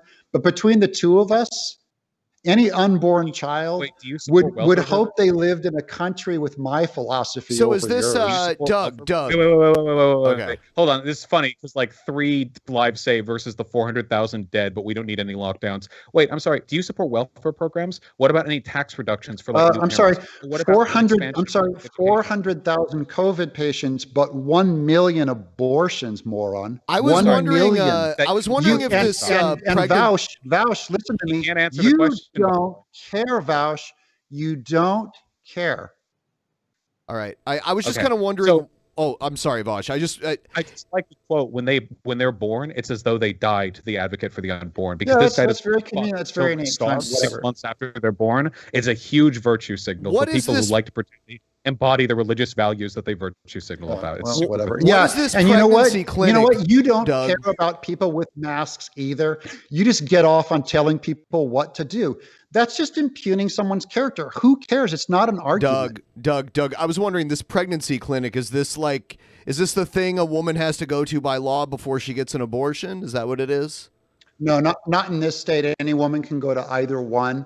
But what they do is they do give you an ultrasound, and they offer the woman counseling, and we give them free diapers and clothing and a place to live if they need it. And it offers them an alternative to Planned Parenthood. Could you put an extra 1,500 down for those 3 kids in like an annuity fund or something? So when they turn 18, they got a little cash, go to a strip club or something. Yeah. Well, the first job is to bring them in alive, and the next job is to get them in college. So, Doug, I want to throw a couple terms at you. You tell me what you think. 18-year gap. Doug, how about gender abolition? When I say that to you, what do you think about that, Doug? I don't know what that means, but let me see if I can unpack it. So you believe in the abolition of gender, meaning we no longer talk about the differences between bis and trans and whatever, and just kind of admit that it's all a giant gray kind of scale that anyone can choose whatever they want, no matter what gender they actually are by biology. Do you want to answer that one, or shall I? I was just kind of setting it up. I think that's in the ballpark. Yeah. Yeah. I mean, sex and gender are different, obviously. Like a penis is different from a vagina, but the fact, like you can be born with a penis. Like, yeah, I'm a woman. Like nobody really gives an issue. I'm a level of gender neutrality and a gender abolition that I say, why not just call a penis a vagina and a vagina and penis? Or call it a nose and a heart, and then just tell the doctor when he does surgery on you, I'm having a penis attack, and you clutch your chest, because these objects have no meaning. They have no sex the funny associated thing with is, them. no matter what you went to the doctor for, you could technically say I'm having a dick attack. So I don't know what the meme was. Trans people generally call like penises, right? And like vaginas. That's all like biological stuff. Yeah. It's mostly about like identification and how you're treated by society. Well, but they do say men can have a period and that men can have a baby. So I that's kind of like calling a penis a vagina, and that's kind of arguing with that the womb point. can do those things. Yeah. Like they'd have to have the womb, of course, but they could do it. No, yeah. a man when he gets his operation done, he does not have a period. It does not he does not get a uterus with it builds up compounds that are made to feed a baby, and then once a month it doesn't get flushed out. No, that's not what Doug, happens. have you ever to gotten men. nudes from a trans man? There are men who have gotten pregnant. Yeah, they're just trans. Like they're assigned female, and they're like, I'm a man. Blam. It's just the sexuality stuff that's just become such a freak show. Can we get a trans really race from anyone Doug? can say anything they What's want. the freak? Wait, hold on. We're all pro freedom here, right? What's wrong with letting people decide what they want to do with their life? I'm fine with that. I'm saying if someone else says I'm a rabbit, I don't have an obligation to feed them carrots and call them a rabbit and bunny boy. I can just say, no, actually, I'm autonomous too. You're autonomous. You think you're a rabbit, and I'm autonomous, and I think you're a human male. Okay, gotcha. You're saying you are legally obligated to call rabbit people bunny boys. That is something that you actually have to do. Okay, let's unpack. So that was the attack helicopter joke. So do you recognize that there was a difference between gender and species, that these are different things? You mean gender and sex? No, gendered species. A species is a very specific biological delineation which you can empirically defer to with regards to genomes and hereditary behaviors and a bunch of other fairly complicated stuff that's beyond me. That's not my major. Whereas gender is a series of social norms and collected sort of responsibilities and expectations which are associated with sex. Yeah. So if a person said, I'm a bunny rabbit, that is a factually incorrect statement unless they're a bunny rabbit. And they can talk. Whereas if a person said, I'm a woman, as long as that was a thing they believed to be true, that's a true statement. Yeah. My problem is using the word gender. Gender, it had one meaning, which is what I believe it as, the classic meaning. And then they invented a new word called gender, where they said that it meant whatever you want to feel about sexuality, you can identify yourself as. So back when I was raised on a farm, in Turlock in 4th grade, and they would, you'd have to gender chickens to find out, if you got to put the rooster with the hen, you'd gender them, and you would check their genitals, and you go, oh, this is a male, and this one's a female. I've always heard it as you sex them. You sex them also, yeah. You sex them. That's another word for it because the words used to be interchangeable. And now gender means, you can, Do you think it's wrong that the word's definitions have colloquially expanded? Yeah, I wish they used a different word. They should just call it, this is how I think saying I identify as is more accurate because you're saying, regardless of my biology, I project my own personal expression into this, is that I can say I'm a rabbit, or I'm a woman, or I'm a water faucet. I can be anything I want. What role does biology have in interactions between people on a day-to-day basis? Like if a trans woman says, I'm a woman, what information is being lost by way of me not knowing that they were assigned male at birth? Well, they're not a woman. I mean, sure they are. What am I losing? Wait, a man that identifies as a woman is a woman? No, a woman that identifies as a woman is a woman. Oh, well, a woman that identifies as a woman is a woman.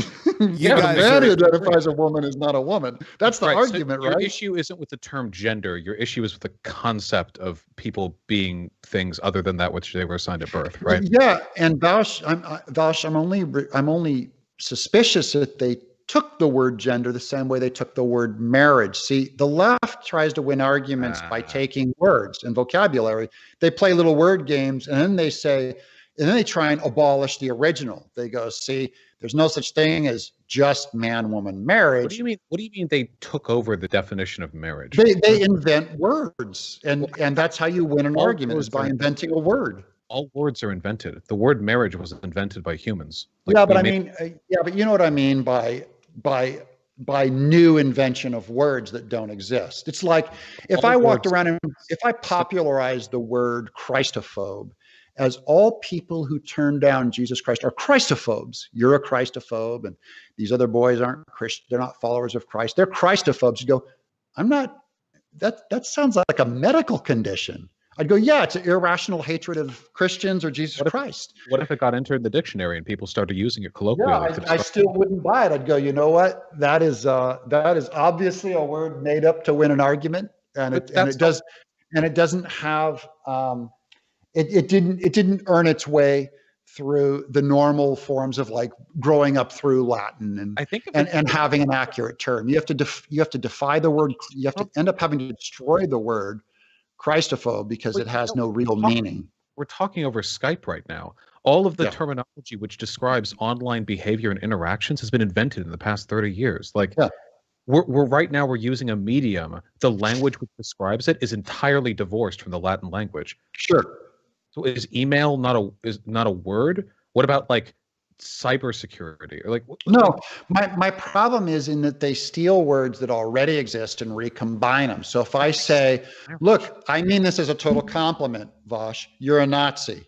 I mean it as a total compliment. It means nice guy where I'm from, Nazi. You'd go, hey, I know what that word means. And I'd go, no, you don't understand. This is the way we all mean it now. And you'd go, well, why did you do that? So I understand the argument that you're making, and it's that the left, rather than making like the moral arguments, will just try to sneakily redefine terms. The issue is, like, with regards to marriage, same-sex couples have been fighting for marriage rights for nearly a century in this country. Well, in reality, quite a bit longer than that, but in the public space around that time. The idea that the left just like sneakily redefined the term is not the case. They've been pushing for it very hard. Many of them lost their lives to it in riots and in fights with the police and in poor treatment from the government, like with the HIV crisis. So to say that it just got like snuck in is not the case. The 2015 decision by the Supreme Court was the end result of an incredibly long and hard-fought battle on the part of marginalized people to fight for their civil rights, which they got.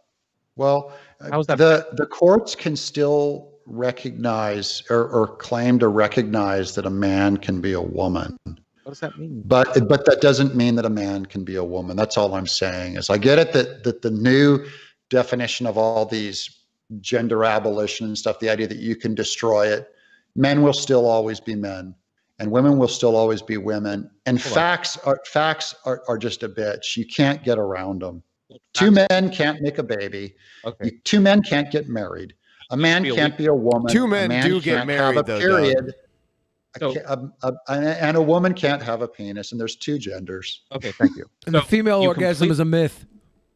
Yeah, that too. The gay marriage thing, like, you completely backed off of it because you knew your argument was fucking stupid. So your qualification initially was the word was stolen. Notice how you're not actually making a prescriptive argument. You're just arguing that it was like sneaky of the left to redefine words. Marriage wasn't redefined like as a term. I don't know if it's sneaky or not. I know it's what they do. It's a fake way to win an argument is by just change the definition. You just change the word. It's not. Wait, no, stop. You aren't like the victim of a conspiracy. You just lost. The majority of Americans support same-sex marriage now.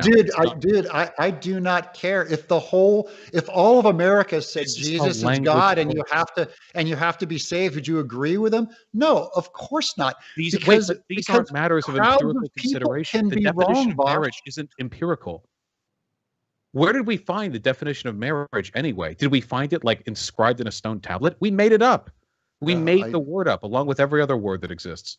Sure. And, you can make up the same way you made up the word homophobe. Maybe it has no fixed meaning. It might just nothing has fixed meaning. You say so much dumb shit. We just need to go by point by point. Okay. So with the gay marriage argument, I don't know why you keep acting like this was some like sneaky effort on the left to redefine words. Fine. It's not sneaky. It was overt. It was overt and brilliant. I don't know where you're getting off on sneaky. Can I finish a point without, I know he's like super mad, but I need to get through this. No, but you keep dominating. I'm sitting here waiting for you to end and you go off on a rant. All right. You call me stupid. You don't make a point. I'll call you stupid less. I'm sorry, that was rude of me. So with gay marriage, this wasn't any redefining words. The term marriage referred to matrimony and a bunch of legal shit between two people, and now it's been expanded so same-sex couples get to benefit from that as well. It's very, very simple. This wasn't like some Orwellian redefining of terms. With regards to trans people, men and women or whatever, we recognize the fact that gender and sex mean two different things. We know that because words only exist insofar as we define them. And as far as I can tell, I won this argument because according to the dictionary and basically every medical institution on the planet, gender and sex mean two different things. So let's operate in this reality, the one where they mean two different things. So in a world where they mean two different things, in a system where we can decide which outcomes are most beneficial to people, it seems like the best thing that we can do for people who are born with penises but feel like women, who they want to live the lived experience of a woman, is to call them a woman. We're not saying they don't have a penis if they have a penis. I guess you shouldn't say that like in public for no reason because that's kind of rude, but we're not redefining anything. We're not redefining terminology. In reality, what you say defines a man or a woman is not the historical definition because the current definition. But do I have an obligation to acknowledge the historical definition? I don't care. I'm not going to call a woman a man. You just said it has to be Latin. Wait, where are your standards coming from? Dude, you just now came up with all this arguments for why women should be autonomous with her body. Shouldn't I not be autonomous with my own mind? And if I think a woman is a woman, if a person has a vagina, they're a woman. Why do you not let me have my own autonomous body now? Wait, do you think I'm trying to legislate out your ability to be a transphobe? No, it's much easier just to get all my people fired if we disagree. That's usually what happens. And you have a legal right to be a racist as well, and you might get fired if you are. Like, well, you have a legal right to murder babies, so who cares? I don't. I have a if I had a womb, then I would have a legal right to an abortion. But even that, we're starting to lose. Yeah, well. So earlier you said that all words have to go through like the Latin process. You realize that nowadays most transphobes define sex and gender as being chromosomal. People didn't know what chromosomes were 300 years ago. So obviously the definition of what a man and a woman mean changed differently. If you look at Greek and Roman literature or Norse literature, their understanding of what differentiated men from women was incredibly different to what we do today. If you go in other cultures like India, you'll find some shit that like some crazy fucking shit compared to what we have today. Yeah. And well, one thing that I know is that every single one of us were born of one man and one woman. Now you can say that you were born of two dads, or a dad and a dog, or a dad and a unicorn. I don't care. I know what a man and a woman is. You need a sippy cup? Are you too angry to engage in the conversation? No, I know what a man and a woman is, and so do you, Vaush. Now that you participate in a madness of our culture that says, well, maybe my mom is a dad, maybe my dad is a woman, and maybe two people can have a baby, maybe a man can have a period. Now you could enter into that if you want, and I don't care, Vaush, if every single person in the world enters into that. I have no obligation to do it. Nobody's saying you have an obligation. Nobody's forcing you legally to do anything. So you said it was madness. Can you explain how it's madness exactly? Let's engage with the arguments, because so far you've made very few. So you backed off a couple ones you already made. Yeah, when you say madness, are you saying like mentally diagnosable? Is that what you're saying? No, not clinical. Okay. I think it is the kind of cultural mass madness like you might see of men thinking they can own another man, let's say, own a black man, or maybe that the kind of madness that would think of Jews as rats so you can experiment on them. It's a kind of a madness where you go, hey, a man can be a woman. That's madness. I think that is. No, hold on. Wait, let's run it through. Okay. So I'm going to challenge you to make this argument without relying on definition, because you've already acknowledged that A, words are subjectively defined, and B, you'll hold on to your principles no matter how many other people on earth disagree with you. So your argument, confirmation bias is a thing. I mean, your argument isn't definitional. So I have to ask you, why can a person with a penis not be a woman? Because women don't have penises. Why not? Can you find me a dictionary definition of woman which includes that? I would only point to your mom. Did your mom have a penis? Sorry. Does every woman have to have a penis? I know women with penises. No women have ever had a penis, and no mom has ever had a penis. My mom's had a lot of penises. I'm just saying our own personal experience. I know moms with penises. So these are irrational arguments. So let's give it another shot. Well, it's irrational to say that a woman can have a penis. I'm only giving you an example of because your moms or women have wombs. Some of them do. Vaginas. I know this is news. This is what I mean by it's madness. You're not even engaging. Break this out to you. You're it's lost. Like you, Vaush. Between the two of us, you're the crazy person, buddy. You're the one saying that a woman could have a penis. No, I'm asking you, but you can't answer because you know that you have no arguments here. It's because I'm bored with your madness. Everything. But I'm asking you. So explain. So the fact that some women have wombs isn't an argument that some women can't have penises. So why can't a woman have a penis? A woman can't have a penis because they don't. Okay, so you can't, man. This is so I'm the mad one, but you're the one who has to resort to tautology in order to defend his positions. Yeah. Okay. Yeah, I'll go with that. It's not surprising that you lost in every single academic circle and that every organization around the Western world unilaterally agrees with me. Yeah, I'd say the same. That's a crazy madness right there. Yeah. You know? Yes, it's true. One of us is mad. Okay, just circular reasoning is like irrational, right? Yeah, sure. Doug, let's say that I'm not going to give your mom a penis. Like, it's not going to hurt you if you accept trans people. Doug, let's say you were dating. That's completely different. Doug, let's say you were dating a woman, and she was lovely, and things were going really well, and you got to a point where you were making out with her, and you reached down, and she had a penis. What's the next step? Yeah, what's like? Do you have to at that point? At that point, since she was able to convince you she was a woman up until that point, are you obligated to finish off the date like a gentleman? No. I would say, you know what? You represented who you were. You represented yourself as a woman, and I thought I was dating a woman, and now I'm dating a man, and I'm out. Wait, how did they misrepresent themselves what if you never actually asked a cute, like, feminine person at the bar whether or not they were a woman?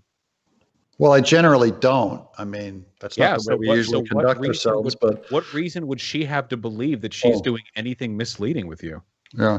I mean, it would be no different than a gay man who was attracted to men, and he was dating what he thought was a man, and then he finds out that this man is actually a woman posing as a man, and he'd go, you know what? I want to bang me some men, and we're done. I'm gay, and I'm into men. So again, why don't you just use the term? So even if you hate trans people, why not just say trans man or trans woman? It makes your statements much more understandable. Yeah, I'm not going to play word games. I'm telling you, I'm not. Games. It's just easier to understand what you're saying.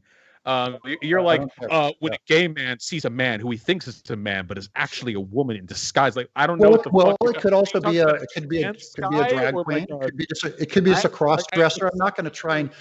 I'm not going to be primitive like you and try and project what sexuality they have. Maybe they're just a cross dresser, a straight cross dresser. I don't know. I mean, yeah, there are straight guys who dress up. Yeah, so don't project onto them that they're trans. They could be any one of 78 genders. Don't be insensitive to the other 76, son. I know that you're stuck on 2. I'm just saying, you got to open your mind, bro. It could be one of 78. Doug, you ever cross-dressed before? No. Not even once? Yes. Yes. Wait, yes. Okay. In college, we did a band lip sync competition, and we picked a girl band, and so I did wear a dress. What band was it? Did you know that it was the Go-Go's? In ancient Greece, they actually said it was only gay if you were the one taking it in the ass. So if you were just going around fucking dudes in the ass, then that wasn't gay at all. Like that was het behavior. That was. I mean, you got to admit that does at least sound better. Okay. So wait, hold on. Let's go forward. Okay, so you agree that you're not necessarily gay if you're fucking some femboy ass. All right, we can move from this. Okay, hold on. All right. So do you think that it would be gay then to have sex with a trans woman, assuming you're a guy? Wait, is the trans woman biologically a man, or what is it? Yes, like the Grecian femboys, they would have been assigned male at birth. Yeah.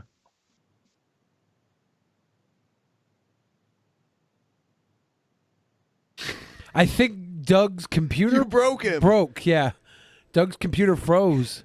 Is he frozen? No, this is what happened. Or is he just thinking really hard? God cut Doug's internet so he wouldn't have to answer this. God cut Doug's internet so he wouldn't be forced to answer such a question. Thank you, God, for stepping in. For a minute there, I thought he was just thinking really hard, and I was watching it. He alt-tab Googled femboy porn and his fucking Christ blocker on Google. Oh no! Am I back? Oh yes, yes, you're back now. There you go. Dang, I thought I lost you for good. Not for good. I don't know what happened. I didn't touch anything. No. I think God intervened. Yeah, he brought me back. I don't know. God, he does. He has a hand. Okay. I think we exhausted this. What's the next meme?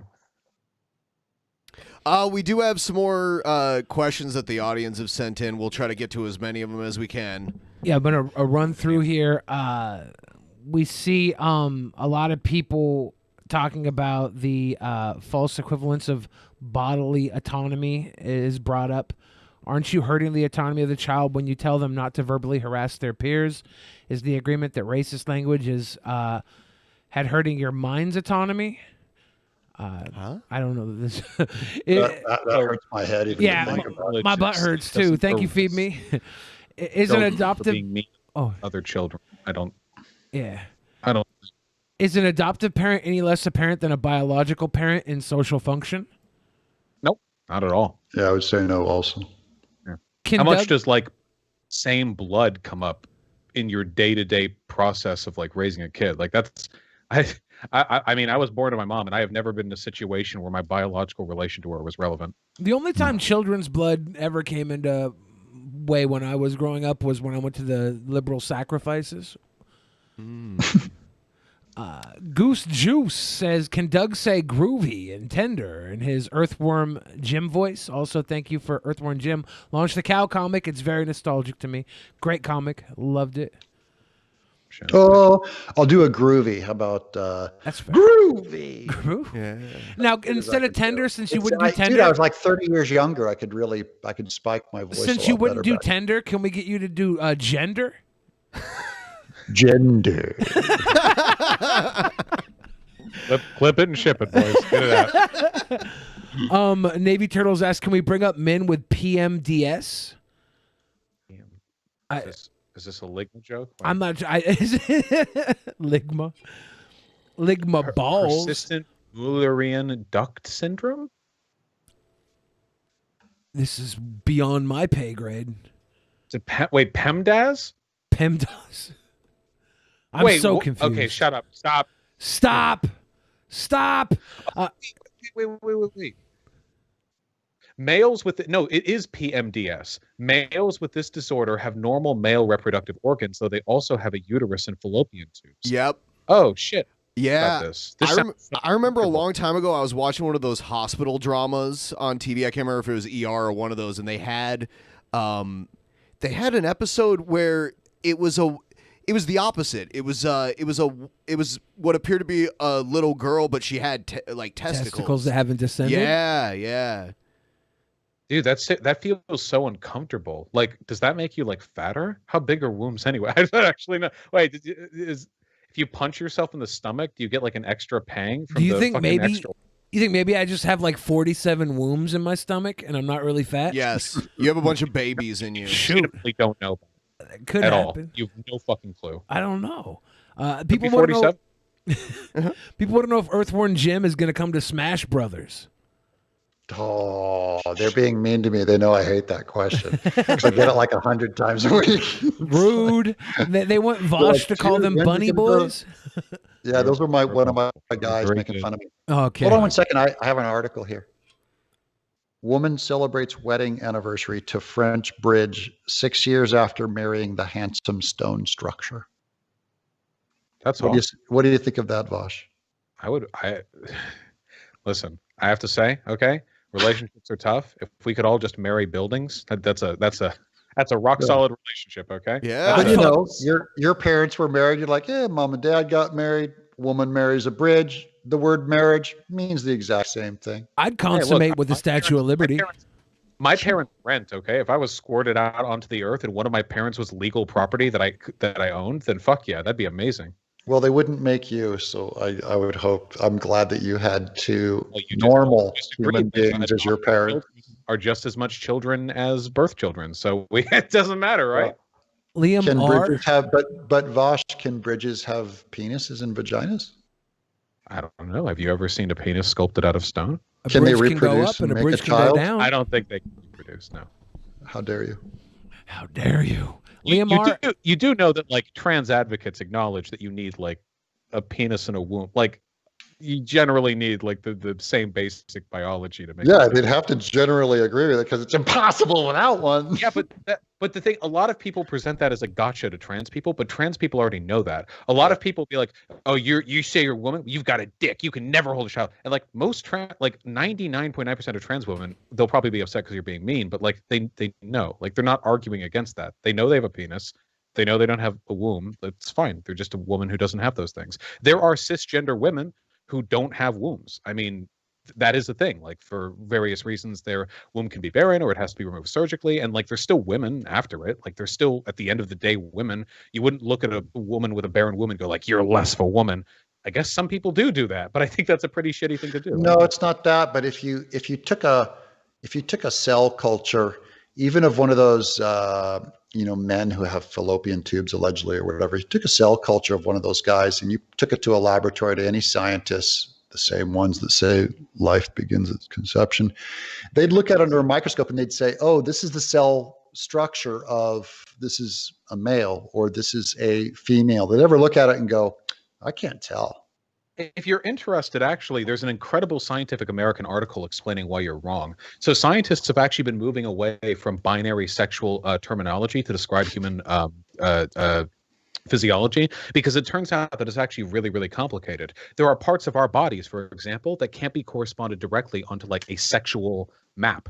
Yeah, but I'm talking about blood. I'm talking about the way that they normally make markers and identifiers for sex, like when they need when they need to do stuff that is unique to the human body. For instance, they have to know even what if you're going to try and turn a woman into a man, they have to do the male hormones in and whatever. They have to know which one it is, so they check them first, but trans right? women don't lie to doctor. Like, wait, I don't think trans people advocate like going up to their doctor and saying they're not trans. Like, if you're a trans woman, you should be forthcoming with that to your medical, whatever medical. Yeah, they have to, so you could start the puppet show of them pretending to be men. They No, go, it's not. the doctor looks at them and goes, "It's not about pretending to be anything. It's because trans people. You keep implying otherwise. Trans people aren't like these like monstrous, shambling mannequins that lie. I have trans people on my show. You moron. They don't lie to like everyone around them. Most trans people just want to like chill and play video games and smoke a fuck ton of pot. Okay. Yeah, you know what? Some of them also they're want to honest, stab like, people in the head and murder them. It's like, wait, what it's are you like it's not like they're all. I mean, I love leftists. They're like stab people in the head. They're magical little monkeys. Are like, gays are kind of actually better than straights. They're like, I'm not saying they're wait, please. Okay, so trans people are better than cis people in at least one respect, and that they tend to know more about trans issues, gender, and sex. But like you keep pointing this out to be like some kind of threat. Trans people don't pose any existential threat. You're putting words in my mouth, and you're absolutely wrong. I've never said trans people are a threat in any way. Okay, you projected that though, because that's what you believe. Then why do you keep saying stuff like, yeah, they'd better tell their doctor or else they're gonna have to get lied on because they don't know? No, I don't say that stuff, but you believe it because you know why, Vaush? Because you're a Christophobe. What do you think I believe that's wrong? You people are all Christophobes. Am I? Okay. Yeah, that's why you do it. I don't have anti-religious. I never said that. I'm anti-religious. I'm pretty anti-religious because it makes people like this brain poison seems to correspond trans have, Doug, when in trans life have never been, my trans friends have never been mean to me in any way, shape, or form. They're not a threat in any way, shape, or form. Okay. You can't even imply that I even think that because you're a moron. Okay, so wait, what do you think that I believe about trans people that like hurt society in any way? And if I didn't say that it hurt society, I only said that it was false. Okay, so people can believe false things. You failed to defend that argument earlier. You resorted to tautology and arguing in circles. So if you can't prove that it's false, you certainly cannot, and there's no harm to society, why the fuck do you care? Because I care about the truth that a man is not a woman and a woman's not a man. It goes back to religion, Vaush. It's religion. It's not just religion. That's false. I can find you plenty of non-religion people who said the same thing. When in life did you become religious? How old were you when you really got into it? But wait a minute, Ben. I'm just going to say, Charles Murray, Sam Harris, Christopher Hitchens. You're bringing up some wacky people. Well, I'm bringing up atheists who also would say that the idea that sex is just, or gender and sex are completely disparate. You can believe whatever you want. The aisle is fucking Sam Harris, Charles Murray. Then. Yeah, no, I'm only countering you to say that it's not a Christian thing. I can find you plenty of non-Christians that believe it. That, of course, is another projection. But like empirically, conservative values track pretty heavily onto Christianity in America. That's true based on polling. There is a correlation there, and of course, conservative views tend to correlate with being anti-trans. Like that just seems to be the case. I mean, there are exceptions. I know religious people who are cool. Funnily enough, the most progressive religious people I know are all Muslim or Jewish, but it's been a while since I've hung out with Jewish people. I love those progressive Jews. I'm a Christian, so the most progressive people I know who are religious are Christian. Sure. How many Muslims? Vaush asked, how many Muslims do you know? I don't know if you heard him ask that, but I heard him. Two? Are they all Antifa? I mean, he does live in Tennessee. No. I can't imagine a lot of Muslims in Tennessee. Yeah, I don't know any Muslims in Tennessee. Mine are all California guys, but I'm actually very close friends with one Muslim. But they're both extremely moderate. They are practicing. They're practicing but moderate. Yeah, most Muslims in America are actually less politically radical than Christians and more progressive as well. So a lot of that is also the bias that comes with immigration, of course. The type of Muslim people or the type of Muslim families that are going to immigrate from like the Middle East or whatever are probably going to be more progressive because super duper Muslim people probably come over here to America in post 9/11 America and try to make a living here. It's probably a little bit harder for them. So, there's a select. But still, these guys aren't going to marry a gay. Their parents would throw them off the roof. So I'm just saying, they're moderates, but, they're way more, they may be moderates, but they're way more pro-life. They're not like these woke, liberal, fake Muslims. They're real Muslims, but they're just not so tight on Sharia law and not so. I mean, if they subscribe to Islam, they're real Muslims, right? We can't start. Yeah, I mean, these are devout, these are religious Muslims, but they have the moderate sect. And by the way, the moderate sect are hunted by the radicals even more than Christians or Jews. But what did you mean when you said fake Muslim? Is what I was wondering. Fake Muslim would be like, just like, some rap star or something who just, put on the pill hat and said, I'm Muslim. So do you mean like Muhammad Ali or something? No, because I think Cassius Clay was a legit moderate American Muslim. Okay. I don't know where the line is. Yeah, so, I don't know. I don't like religion. I don't know. The Muslim people seem to do pretty well here in America for the most part. They seem to be like a pretty well integrated group. Which is cool. What the fuck were we talking about? Super chats. Wait, hold on. Go back to those. We were trying to get through the super chats.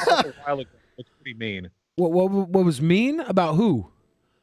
No, I saw some that looked mean towards me. There are both. Yeah, there are mean ones towards both of you. I'm going to try and get through these. All right, go. Gender originally referred specifically to language categories. It was later expanded in the 50s to include other cultural things. The attempt to conflate its meaning with sexual occurred later, according to Dionysius. Wait.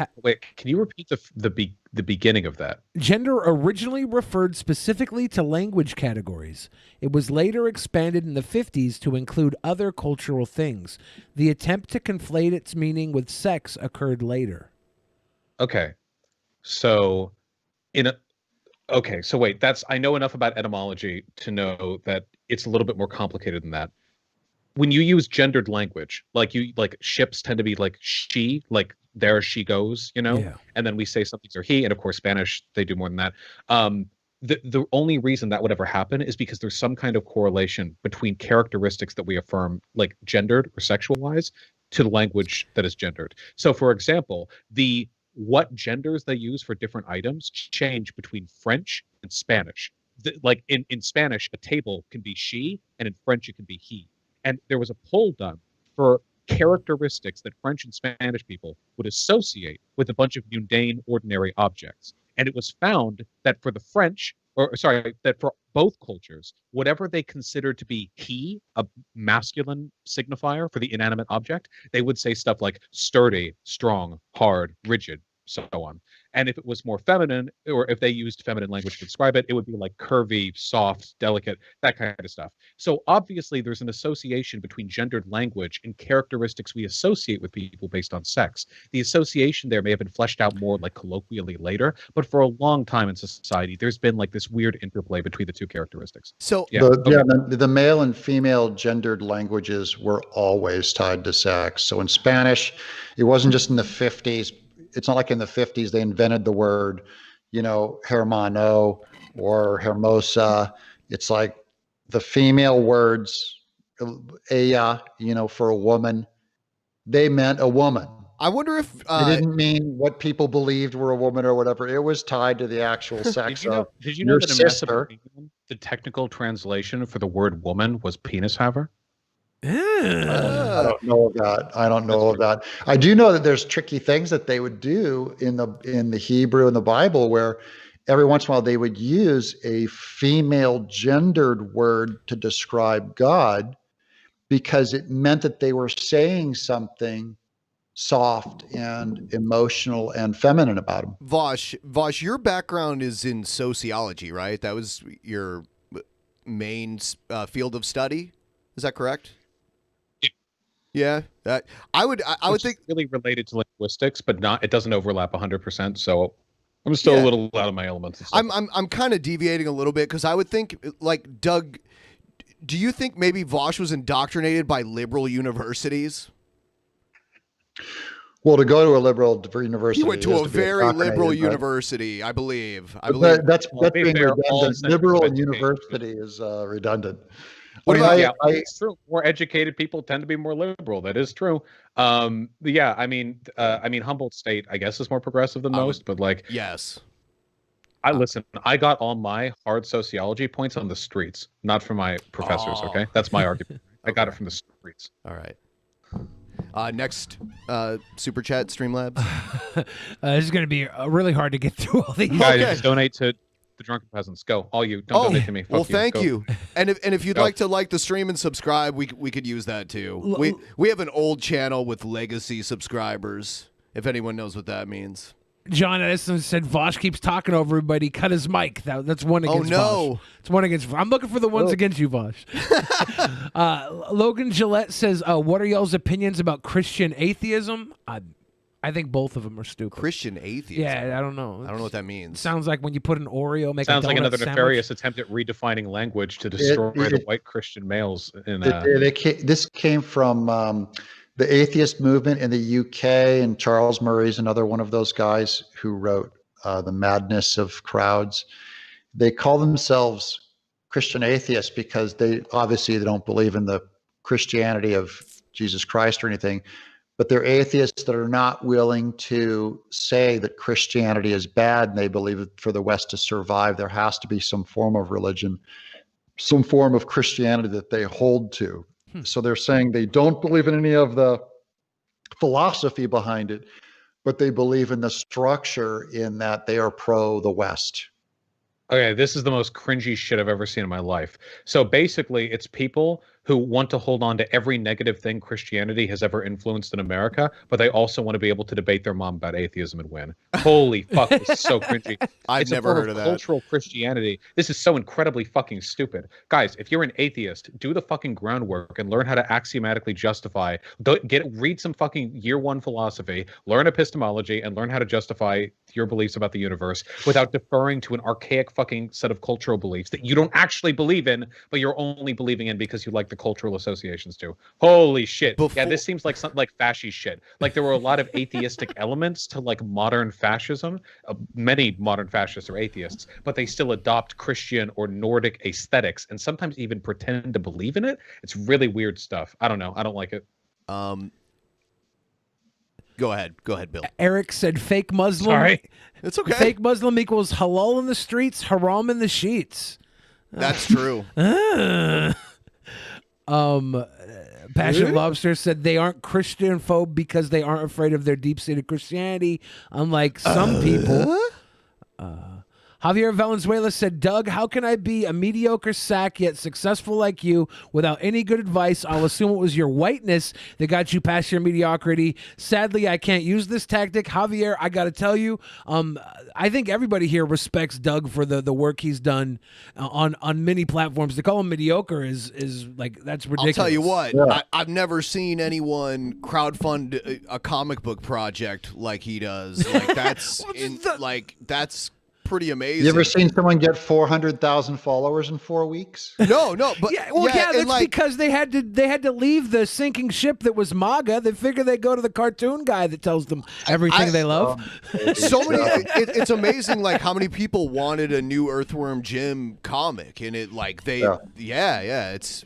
I do agree with Javier. It really is just because I'm white. I just shit. They backed the money truck up to my house. That's how it works, you know. This goes both ways, by the way. As if I would be anywhere near where I am right now if I wasn't white. Motherfuckers, if I was doing this fucking edgy debate bro bullshit and I was black, you think I wouldn't have already been run off the goddamn internet by now? Okay, to be fair, that goes all ways. I saw Derek, some black guy, got run off the internet. Well, no, he was in our chat earlier. I don't know if he's still there. But yeah, what's up, man? He got banned on Twitter because he made his fake main Trump account a parody of Trump's account, and it was hilarious. And by the way, great joke, and they fucking yeeted him for. I have a to joke. say this now, Vaush. I was offended by your take on beer. I'm guessing you've only drank American piss water beer.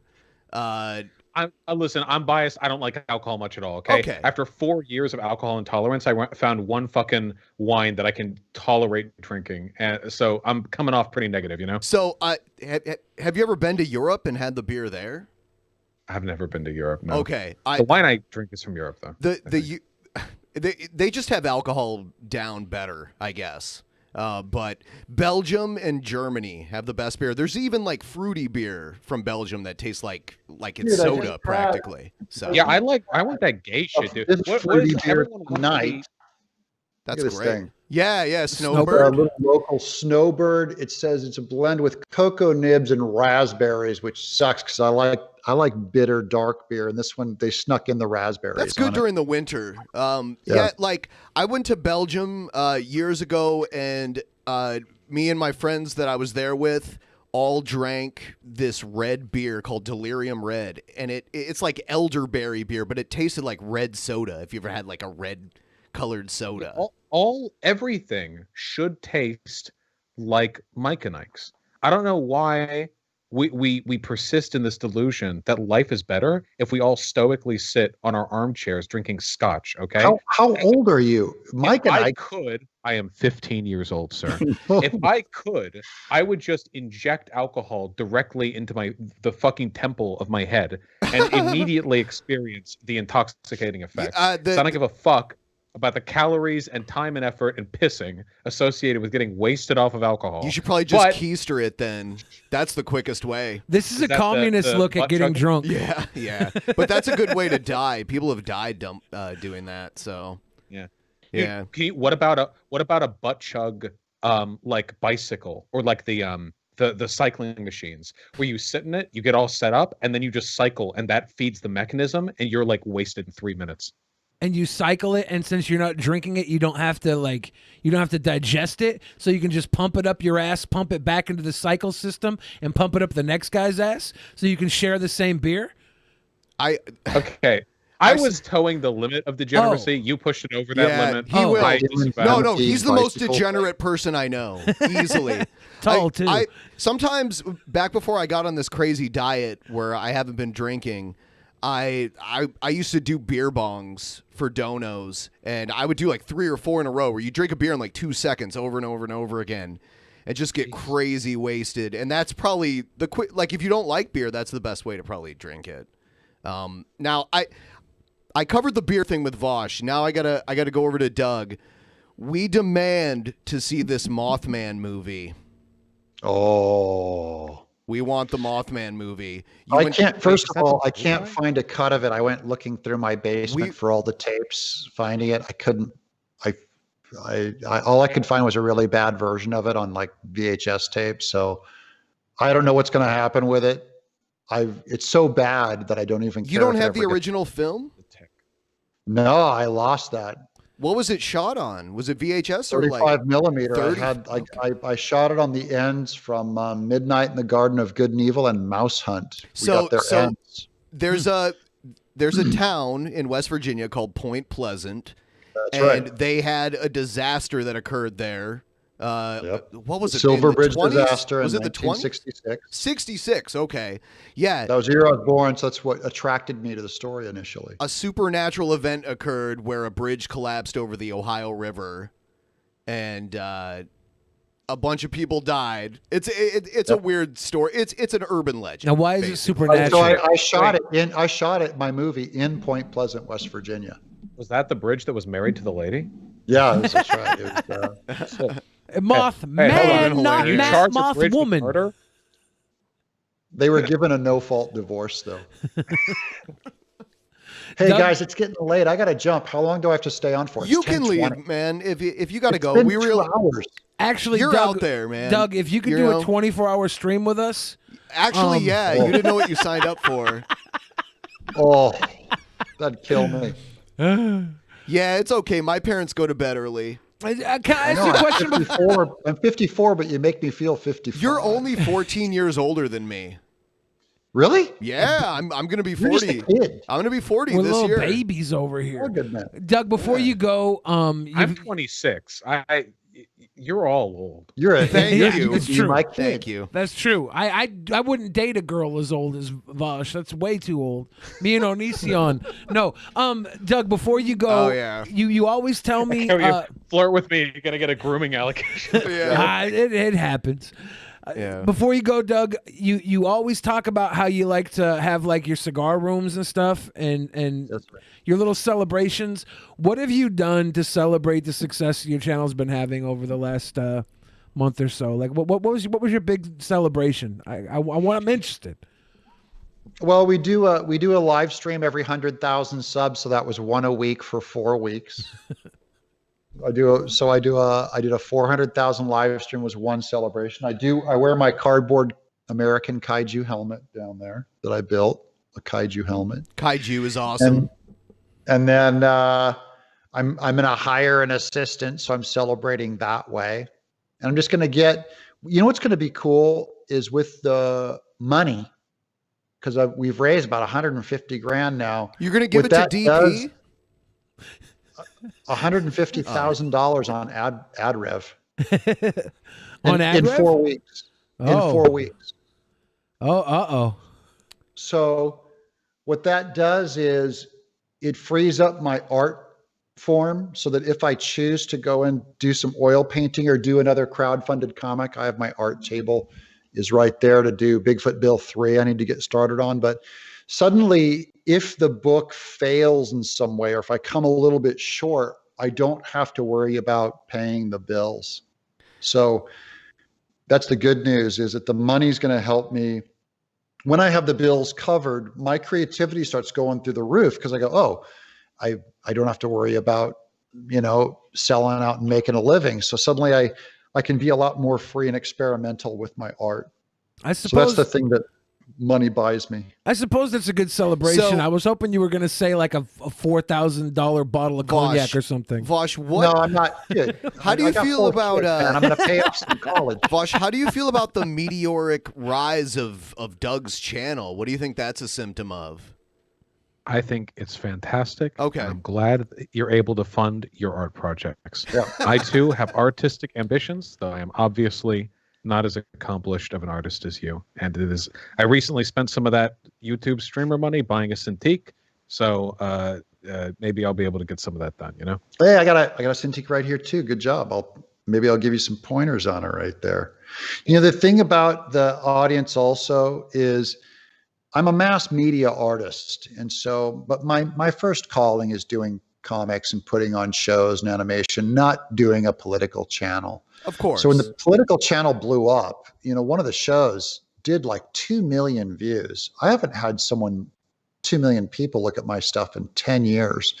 So I'm just not going to walk away from that audience and say, guys, I have nothing to say here. I go, I'm going to embrace that audience. And a lot of them are the deplorables. Well, here's the thing. They're hard-right Christians. Here's the thing about you, Doug. I honestly, I think you're genuine in your beliefs. I don't think you're making this stuff up. I think you actually believe this stuff. So no matter how much I disagree with it, I'm not going to call you a liar. I think you really do believe it. So, yeah. And I can at least respect that. So it was easy for me to do a lot of these videos because I'm not pretending to be something. Now I might be a little more of a showman, or I might clarify points and exaggerate them a little more for entertainment purposes and call names and stuff. I'm not trying to be a careful debate or anything like that. I'm not that. I'm just kind of putting on a show for people like Billy's mom, people like my parents. She appreciates it. Yeah, I love she'd putting on love it. shows for Billy's mom. We do have a lot of common. Yes. Yeah. Doug, do you think you'll ever make Earthworm Jim, but instead of a worm, he's a fetus that survived an abortion and goes around and saves the world? I'm not gonna comment on that, but I will say my next project that I'll be working on is going to surprise you. How's that? I'm excited to see your work. I always am. I appreciate. I the saw work you got do. that one thing. What was it? Some kind of Doug sent me an awesome package. It was. I want one. I mean, shoot! Everybody should have. Everybody could have got one if they would have supported the Kickstarter. Unironically, we have the Indiegogo open for maybe a couple more days. If you want to grab Earthworm Jim 2 has just come out. Earthworm Jim 1 and 2, if you want, get in there and buy it on Indiegogo because we're going to shut it down in the next couple of days. And those deliver in February. Yeah, you put out great stuff through that, like all the printed materials. It's a really nice package. Someone did say, Doug, that like you were kind of shitting on millennials, but millennials are probably a big part of your audience, right? Yeah, millennials are like 40 I now. do always. I shit on millennials like I shit on anime. It's nothing personal. I'm just screwing around. But the cool thing about millennials is they love being shit on, and they'll pay you more when you shit on them. You fucking idiots! Are you going to start an OnlyFans? The fucking idiots that watch this show and you just start donating. All right, yeah. All right, Doug, you can go to bed. Thanks for being here. Yeah. Yeah, thanks for having me on, Vaush. It was great hanging with you. I for coming appreciate the interchange, and again, any way I can help you, let me know. And I just, it's all good, and I appreciate that. I feel like I heard you out, and you acquitted yourself well. And thanks for you guys for hosting me and having me on. I just feel like anytime you bring a 54-year-old man on your show, that's usually kind of a cool move. Yeah, it's usually a How to Catch a Predator thing, but with you, it's different. Next time we talk, I'll defend Antifa. I'll get you to be pro Antifa, okay? Is he going to join Antifa?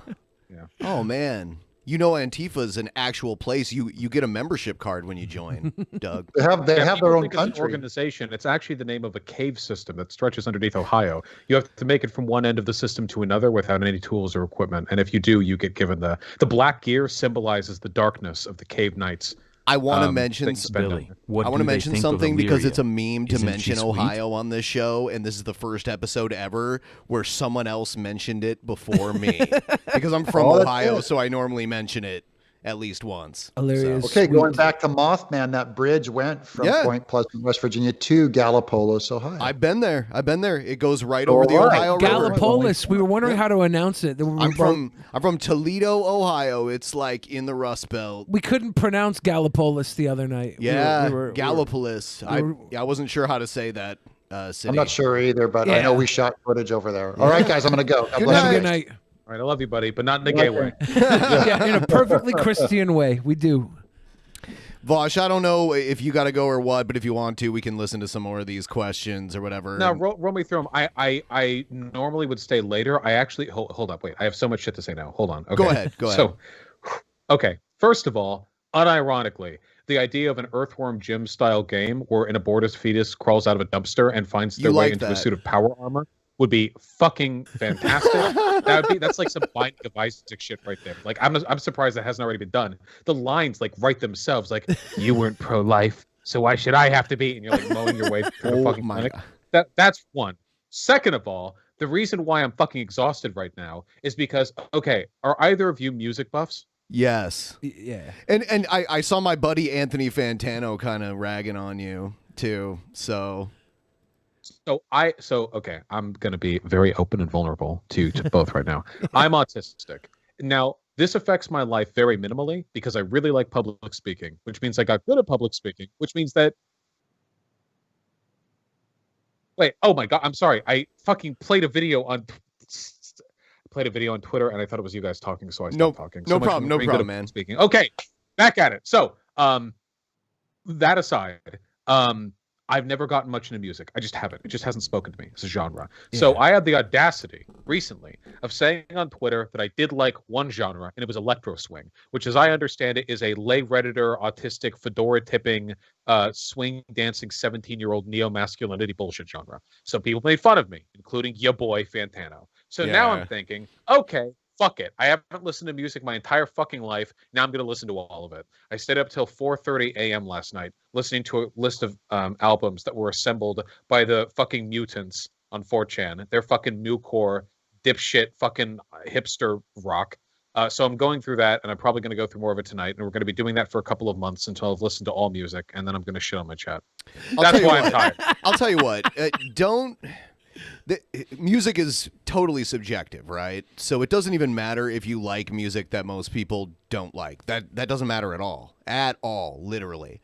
But I mean, I don't even really know what else. Like, it's just subjective. You shouldn't even feel that your music taste should appeal to anyone else but yourself. I think Vaush specifically is saying that he didn't have music taste. He was like, it was never really a thing that was interesting. He can explore it on his own until he finds something like even and I don't think autism. I mean, like, if I don't know, do you feel like the autism actually holds you back from enjoying music genuinely, or? Oh, yeah. If I'm doing anything, music is boring as fuck. I'd rather listen to a podcast or some political, like a recorded political discussion or like congressional or Senate recordings or something like that. To listen to music on its own, like there's nothing happening. It's just the noise, you know? But I'm trying to fix that. Also, being mindful is a good thing. It's really, really important to be able to just be alone with your thoughts, which music can help with. So I'm trying to get better at that. Okay. Yeah. Yeah.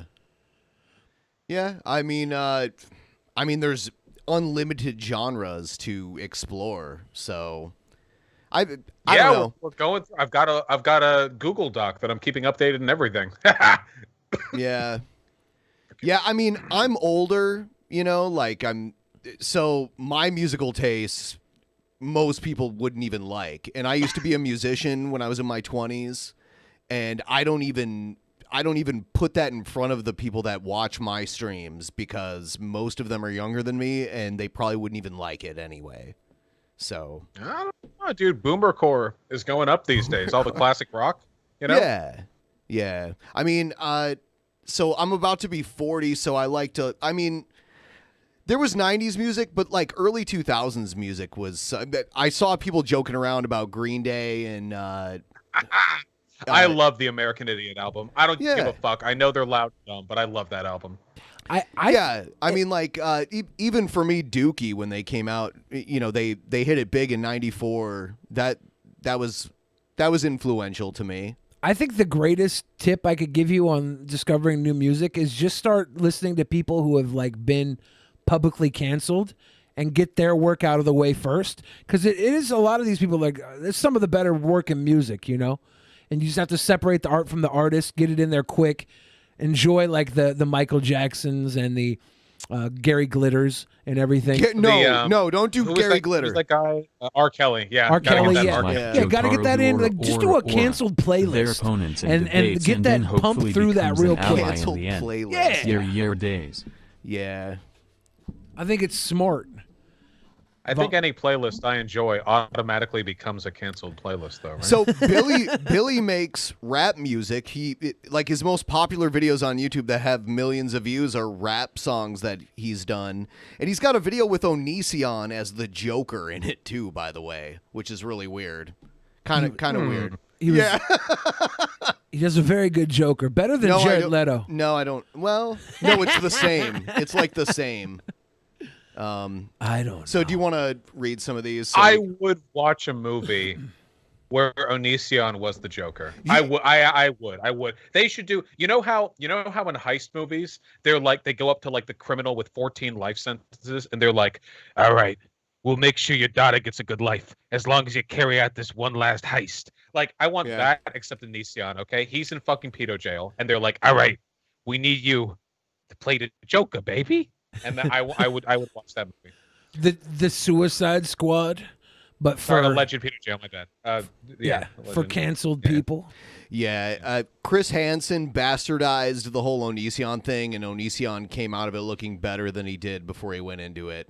Unfortunately. Yeah, I saw that. It looked like Chris Hansen was just trying to like reclaim his old career, like get back in the spotlight. So it looked, I don't know, kind of like pathetic, or yes, it is. It almost made Onision look like a victim, kind of, you know? Yeah, and Billy knew Onision for a long time and collaborated with him, and we've actually had Onision here in the past where I asked him questions he didn't really like.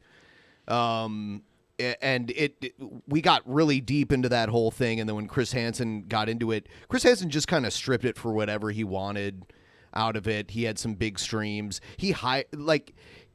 the backstory on Chris Hansen, you could go look into it. He's a grifter. He was a scammer for a long time. He had a big crowdfunding project where he promised people mugs and T-shirts. Never delivered them, but also never paid the company. So there's a mugshot of Chris Hansen getting arrested. What? Yeah. Oh, yeah. I think it's personally, I know a lot of people disagree. I think it's really tasteless to make a spectacle out of hunting child predators. I think you get in some really weird territory where it all becomes like a fucking game It's performative. show. The real like unsung heroes of that entire scene are, I forget the name of the company, this group. It's called something Justice. Perverted Justice. Perverted Justice, yeah. And these people, they're just regular fucking citizens or civilians or whatever. They go on and they fucking bait pedos online, and they provide all the information to the police. They do it anonymously. They do it like on their own terms. They do it on a certain like set of ethical guidelines, and they just get it done. And it's good, and that's good work, you know. But then when you blow it up into this big spectacle thing, like what Blair White did with the trans predator, whatever thing she's making a big deal that day, and then like that one trans Jessica Yaniv. And then Blair White's like selling T-shirts about it, and it's like, it's so transparent. Like, we clearly don't care about the kids here, you know? Yeah. It commodifies child abuse. It makes a market out of this, you know? Yeah, it's true. Gianniv was the perfect enemy of people who were anti-trans, and just blowing that up was a nice political move. You find like one of the sickest people and you roll with it. Yeah, so now Chris Hansen has kind provided a lot of his investigation to Discovery. You know, there's an Onision documentary on Discovery. Or is it Discovery? It's Discovery Plus. Discovery Plus. I didn't know that, Yes, actually. That's yes. Wow. It's under the true crime section. They're 2 episodes in, and they haven't accused him of one crime yet. And a lot of the alleged victims didn't want this to happen. They didn't want this to be part of a network television documentary. So Who would? You're right. Who would want, if you were a victim of abuse or group, why would you ever want to, like, generally speaking, victims of abuse don't want their shit going public. It's never good. Like, it's always bad for them. And it's not like getting a documentary on Onision is going to do anything other than make him more of a notorious fucking e-boy anti-hero, which is clearly what he likes being. It revitalized his career, actually. He was probably getting like 1,000 views a video, and then Chris Hansen showed up at his front door as some kind of weird performative stunt, and before you know it, Onision's making videos in his underwear pouring kombucha all over himself, getting, 100,000 views a video. Jesus. You can blame it on the kombucha. Well, Onision speaks. Is the world ending soon? I don't know. Yeah, he's yeah, I've met him. The weird thing about how I've met him in person twice, and no, 3 times, and both times the first thing he said to me was a compliment, and then after I only met him in private for 2 to 3 minutes, and then all my interaction with him was on a live stream after that. And I would record every interaction you have with Onision. Yeah, absolutely. Yeah, you want it on the record because he'll lie about it later on. One video 1 month ago, top 10 N-words, and when I scroll over the thumbnail, word number 7, Norbert. Norbert? Norbert, yeah. That's content. All right, get the fucking super chats. Yeah. All right. Azoic Rift says gender is pure social labeling, not biology. All young children were also called girls until the 15th century. Dietrich says, Vaush, will you listen to my favorite, by the way. Yeah. Dietrich says, Vaush, will you listen to the Christian left-leaning ska band 5 from Frenzy, especially their music that criticizes American exceptionalism? I don't know. You just told me to donate here. Thank you, Dietrich. Man, I might. Yeah, maybe. I don't know. It depends on if the album pops up. I'm just trying to get a wide range of I just want to grow my musical taste a little bit, so that when I criticize music, I can do it a little bit more substantively. That's my main. Me and Anthony Fantano for a few years did a record exchange where I would send him a stack of records and he would send me some. and he has such an expansive taste in music. I don't think he would like most of the stuff I like. So I was always kind of self-conscious about Anthony Fantano judging the music that I just like. send him a bunch of records that were full of dick pics. You pull out the album and there'd be a dick pic in it. I think that'd be cute. Ice 19. Oh yeah. Wait, I want a sincerity post for a second, if I may. If it's allowed. Sure. I really like media consumption. There's a big stigma around like people who just watch a lot of shows or whatever. But if you're doing that shit critically, if you're like engaging with the art, I think that's really fucking cool. Whether it's comics or TV, movies, anime, music, I think if you're thinking about it really hard, because at the end of the day, why are we alive? We're not alive because of technology. Nobody gets up every day and lives because they really like how indoor heating works. People live because they like art and human relationships, and art conveys human relationships, kind of, in a way. Yeah. So I like people who take that shit really seriously. I've been ignoring music for ages, so I wanna fixate on that a little more. You know? Sure. Yeah, it's a good challenge, self-reflection, and see where you go with it. I would like say that. one thing that could increase your enjoyment of music is if you tried to learn how to play an instrument. I have on order. It should be coming soon. I ordered an authentic shamisen from Japan. Oh, cool. That should be getting here soon. Is that the it's three-stringed embarrassing. instrument? Mm-hmm. Relatively easy to learn, though you can't pluck it with your fingers. It has a weird pick. Yeah, a weird pick. Yeah. And yeah. Okay, cool. Looking forward to that.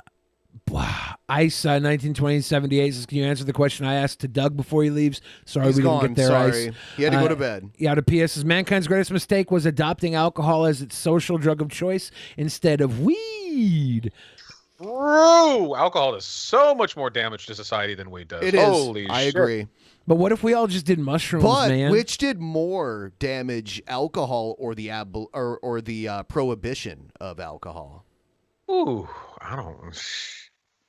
Actually, wait, that's actually a really difficult question. I don't know. That gets kind of abstract. What is harm, you know? You're right. Probably people died because of alcohol together in all of human history, but we have a right to it, don't we? So yeah, and then you got the mob and you know, Scarface and all that. You know, I asked you another question like over a year ago that you never answered because it got interrupted, but I asked what President Vaush would do on day one of his wait, I remember that question. Yeah. And I remember being happy that I didn't have to answer it. Okay, I'll do it though. Okay, do it. nice. I'll do it. All right. Okay, wait. Can I get the precondition that my party controls both halves of Congress, and B, I'm entering with a decent level of public support? Sure. Because otherwise, I'm pretty hamstrung, right? Like you know? got elected, you won the popular vote and the electoral college. You're like president. Obama So you with no have- housing crisis. Okay, all right. Fuck me in today's economy. Well, obviously, first step would be dealing with COVID-19. It's not going to be popular, which really sucks because you want that really big initial boost of popularity, but we need national lockdowns, and we need a very, very comprehensive plan for vaccine distribution. If we could get that out of the way, we could probably have the vaccine under control within a couple of months, or mostly under control. After that, I think the really big steps should be the revitalization of unions. That's a very, very, very, very big one. And additionally, we should probably work on restructuring tax incentives and have capital gains taxed at the same rate as traditional income. If we did that, if we could fix those two problems with our tax system, we would be freeing up trillions of dollars over 10 years or over the course of my presidency that I could probably divert towards the economic blocks that have been most harmed by globalization. And if I could do that, I could probably secure sections of the country that traditionally vote Republican. If I got all that done, I'd be able to get a second term, and maybe I'd be able to do some more substantial stuff. The capital gains tax thing is definitely like incredibly fucking important, though, you know? Yeah, because if you took the presidency now, which technically you're not old enough to take it, but if you did, like under today's circumstances, it'd be weird because obviously you would probably want a more robust socialism than what you could probably accomplish even in 2 terms, right? Oh yeah, I don't think there's a way for a president to make socialism happen. Certainly not in today's America, even with a lot of public support. The goal would be to empower institutions that could do it down the line. Unions are a big one, but you would also want to incentivize the development of cooperative structures, and you would also want to want to increase the minimum wage and empower education to the point where humans are a little bit less captured by mundanity. Gives them more time and more thought that they can use to consider their role as a working class citizen in America. Stuff like that really sets the precedent down the line, you know? You just want to give people the power to empower themselves if you can. Sorry, it's such a broad question. If I had like a big fucking 40-point list, yeah, I could think of something cool, but those would be the big ones. Mine, day one, martial law. That's popular. Like the martial law group? No, the martial law group? Like Marshall Marshall Manson? Marshall Mathers. I'd put him into fucking head of state. I'd be like, Eminem, just go around and rap everybody into peace now, Eminem. Do it now. Dietrich asked, do you believe QAnon is legitimate to Doug? He answered that, said no. So, no. Ren Allen says, I was AFAB, AFAB. What's that mean? More testosterone than most cis dudes. Hemipenis with boobus, uteroids, and vagu as well. I've since ascended the need for gender, but what say you, Mr. Women can have peepees? I'm scared. I assume that question is directed towards me. Probably directed at Doug. Oh, okay. Oh. Okay. Yeah. Just Doug's not here then, but I am scared of women who have peepees that are bigger than mine. Not fair. A message from the sky. That's happened to me once in my life, by the way. Really? I'm not put off by it, but I was fucking Tinder flirting. It was a while back, like years ago. I was fucking Tinder flirting. You know, we're going back and forth. I'm like, yeah, I got a big dick. Want to see? And she was like, oh, that's so cool, your big dick, and fucking slammed. It was like those big russet potatoes. You know what I mean? It was just this big, heavy fucking cock. Really impressive stuff. You know, good lineage, good breeding. That's the real privilege. Say what you want about white Big people. dick privilege. Just if you got a potato sack hanging between your legs, and a brain that works faster than other people, like that's really the real privilege. Being terribly smart and having a gigantic dick, so you could just fuck anything that moves. Most people don't even like big dicks, though. That's the big secret: is that there's a size for everybody. The shoe fits. Cinderella syndrome. You know what I'm saying? Guys, you want to? Here's my theory. Okay. Yeah. Most size queens are gay men. So, and gay men have larger than average penises, like by about half an inch, I think. So, homosexuality is actually a biological incentive to pair size queens with people with big dicks. It's actually a way of shuffling all those people together into one corner. So, before we went live, you were telling your chat that we have problematic statements here. Can I make a problematic statement really quick? Hit it the fuck up. Okay, really quick. This is for Vaush's audience. Have you ever gotten like a nude from a trans man? Like yeah. So they get to pick out their own dicks, right? Like, wait, I've never gotten nudes from a trans guy who had a penis. I haven't. Oh, you mean like? Do they wear like a? You mean prosthetic? They have a prosthetic. Okay, yeah. Okay. And I haven't gotten many, but the few I've gotten, y'all trans men, you go 2 sizes too big at least. You guys, I know you can pick a big dick, and you might as well pick the biggest one you can, right? But just there's some nuance to this. I think that I hate being the cis white male that's telling the trans men how to pick their dicks, but to take a little more time next time. Think about it. Bigger is not always better, and sometimes it looks like you're packing a nunchuck down sometimes there. It's scary. This is the real black pill, because once we get way better at genital reconstruction surgery, it's going to be trans people taking advantage of it. So all the trans guys are going to be walking around with colossal fucking 2-foot-long cocks, and all the fucking trans girls are going to have like the deepest pussies, and they're going to be the only ones capable of fucking one another, and all the cis people are just going to be standing around with our fucking our biologically assigned genitalia like fucking useless in comparison. We're all going to have They'll the be able to, popcorn. like, climb walls too. Yeah, they'll climb walls, all that good stuff. We'll just sit back with a bowl of popcorn and watch them do what they do. That'll be our new life. And that's fine. Cis people are just like the quiet laborers of society, while fucking the higher fucking caste of trans people just zip around with bionic legs and giant cocks and climb walls. I'm here for it. I don't care. That sounds fun. Balthazar says, Vaush unironically using the R traps gay argument to actual efficacy. Poggers. It works though. Oh, look, here's okay. So, okay, wait. I'm sorry. I just interrupted. My bad. What did you have to say? Oh no. Yeah. Go ahead. I don't think people are actually really most people. Sorry, I don't think most people are actually attracted to men or women. I think most people are attracted to masculinity or femininity. I think most people are attracted to like characteristics or traits because like unironically, if you look at porn boards or like whatever, okay, straight men are the ones who go after femboys the hardest. That's the hardest fucking link right there, you know? And the people who go after trans women are like straight men. Like gay guys don't go after trans women, even if these people aren't super gender woke or whatever. I honestly think that like the characteristics that lead people towards attraction are way the fuck more variable than a lot of people want to pretend they are, and that we should just get rid of sexuality, get rid of the Kinsey scale, and just not worry about it too much. Because like, dude, I could find the straightest fucking people in America, and I could find a feminine enough guy that they would want to fuck, guaranteed, easily. Yeah. Oh yeah. Yeah. I have another problematic statement that I would like to I guess make or ask question. Like, you know how there's parents who are like, I hope my son's not gay. If my son's gay, I'll disown him. That type of mentality. Like, I think that's horrible. I think that's terrible. I feel terrible for that child that has to deal with parents like that.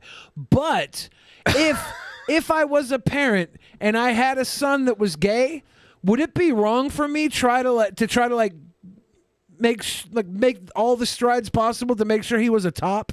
Is that? I think it's just homophobia, but one step forward, right? I think that's just the next. Oh my God, like, dude, you're going back to Greek standards, dude. It's like, Castius, my son, I noticed you've been partaking well in the fruits of your male friends. Just you're on top, right? I don't identify with the other one. You know, I feel like I don't know what to do there. I will let it play. I'll let it play no matter what. But I'll say this much, okay? I don't give a fuck if I ever have kids, if those kids are gay or straight or trans or cis or whatever, okay?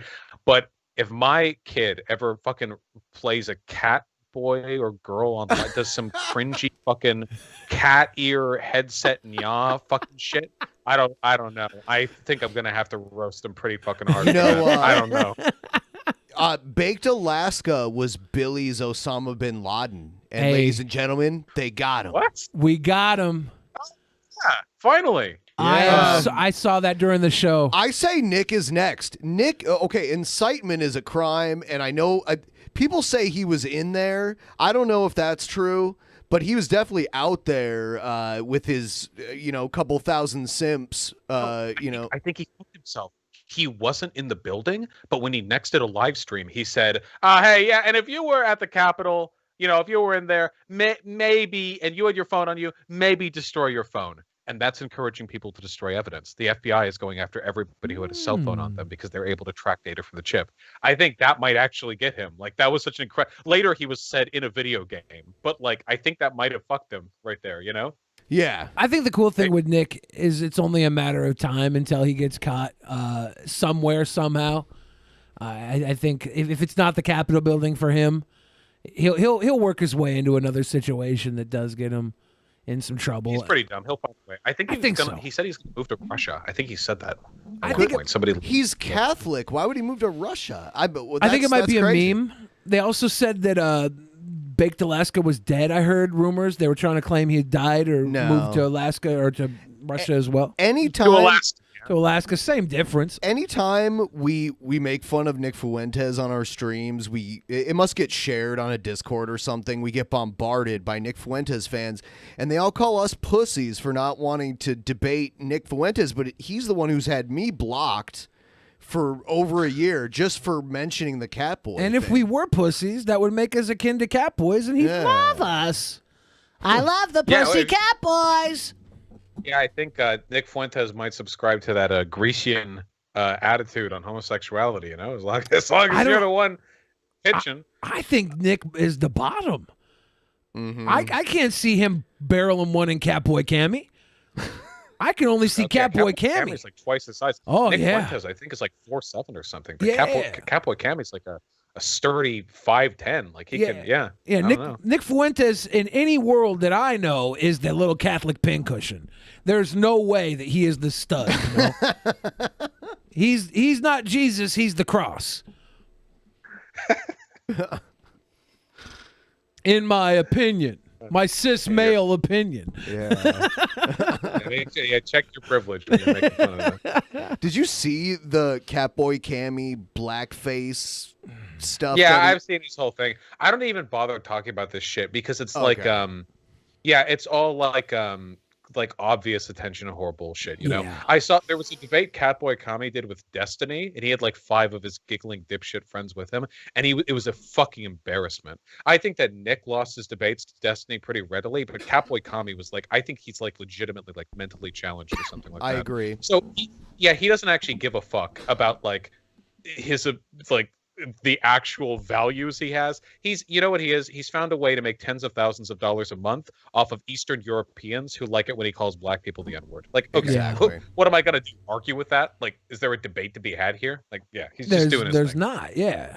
Yeah, most of Nick's defenders appear to be Eastern European. Yeah. All of a sudden, Which is really, yeah, America first. Yeah, what is that? Funny what you think of. Do they want to become America Junior over in, you know, the Czech Republic or wherever they are? Europe is getting pretty fucked right now. Like in Romania and shit, they're getting pretty far right over there. It makes sense to me that a lot of these people are looking outwards, you know, to foreign sources of the hilarity of calling black people the N-word, you know? Poland and Hungary too, yeah. Yeah.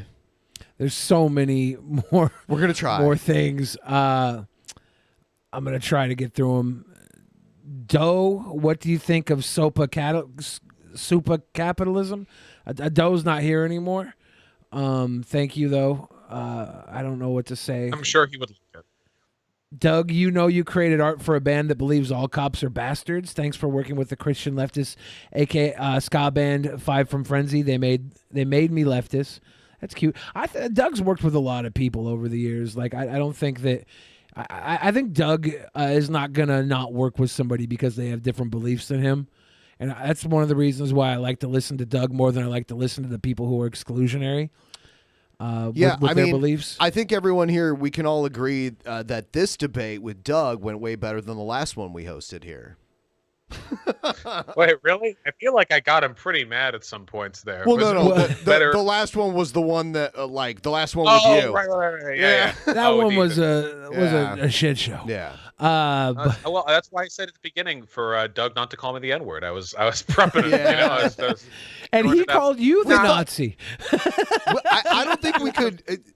I thought we could only go uphill from there. Like that was the bottom of the bottom. Doug is like more respectful than that.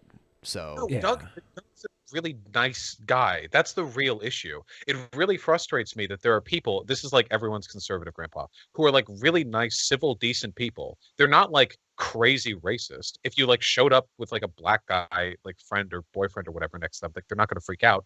But the beliefs they have, the political values they hold are fucking insane. The underlying values they hold are so destructive to the country, which makes it frustrating because they're like oscillating between like folksy, good-natured old person charm and like defending the people who stormed the Capitol in an attempt to overturn a democratic election. These are like incompatible positions, but they hold them both. And like, I don't know. It's really frustrating. But then you take your grandfather and give him 2 million views a video on YouTube. And then that's what you got with Doug, right? His views have this huge audience. The Paul Freak Show said, "Ask he's gonna be president of the United States before I hit 500K." Oh my he God. might be. He might be. Man, am I gonna have to vote for Doug TenNapel? Don't make me vote. You would vote for him? I don't know, you man. You can like him all you want personally, but you would want him to be if I had president? to choose between Biden and Doug TenNapel, Biden easily. For politics, yeah. Wait, you're voting for them? It's a cult of personality here. No, I'm joshing. Listen, the 2032 election is going to be Doug versus fucking David Duke. Okay, that's going to be where we're at. Oh my okay? God! I guess I'll be voting for Doug. Strangely enough, there is a video of Baked Alaska and David Duke from back in the day, and he's like, "I love you, Dr. Yeah, Duke." simping for David Duke, Baked Alaska. Yeah, it's a Charlottesville rally. Yeah, I saw that. Yeah, he was fucking coming and shitting everywhere. What a little wimp. Baked Alaska. Yeah, we have no. We at one time we were both on the IP. We got kicked off for being too liberal. We were on the IP2 network, which was like remnants from Ice Poseidon's old network, but it was way more conservative, and we got kicked off just for like not being right wing. We were also cucks. Right-leaning people bitch about censorship, but every single fucking right-leaning platform will just ban you for being on the left. Mainstream platforms don't just ban people for being conservatives. That doesn't happen anywhere. You usually have to fuck up pretty hard. But like right-leaning platforms, they just ban you with no reason. They fuck you.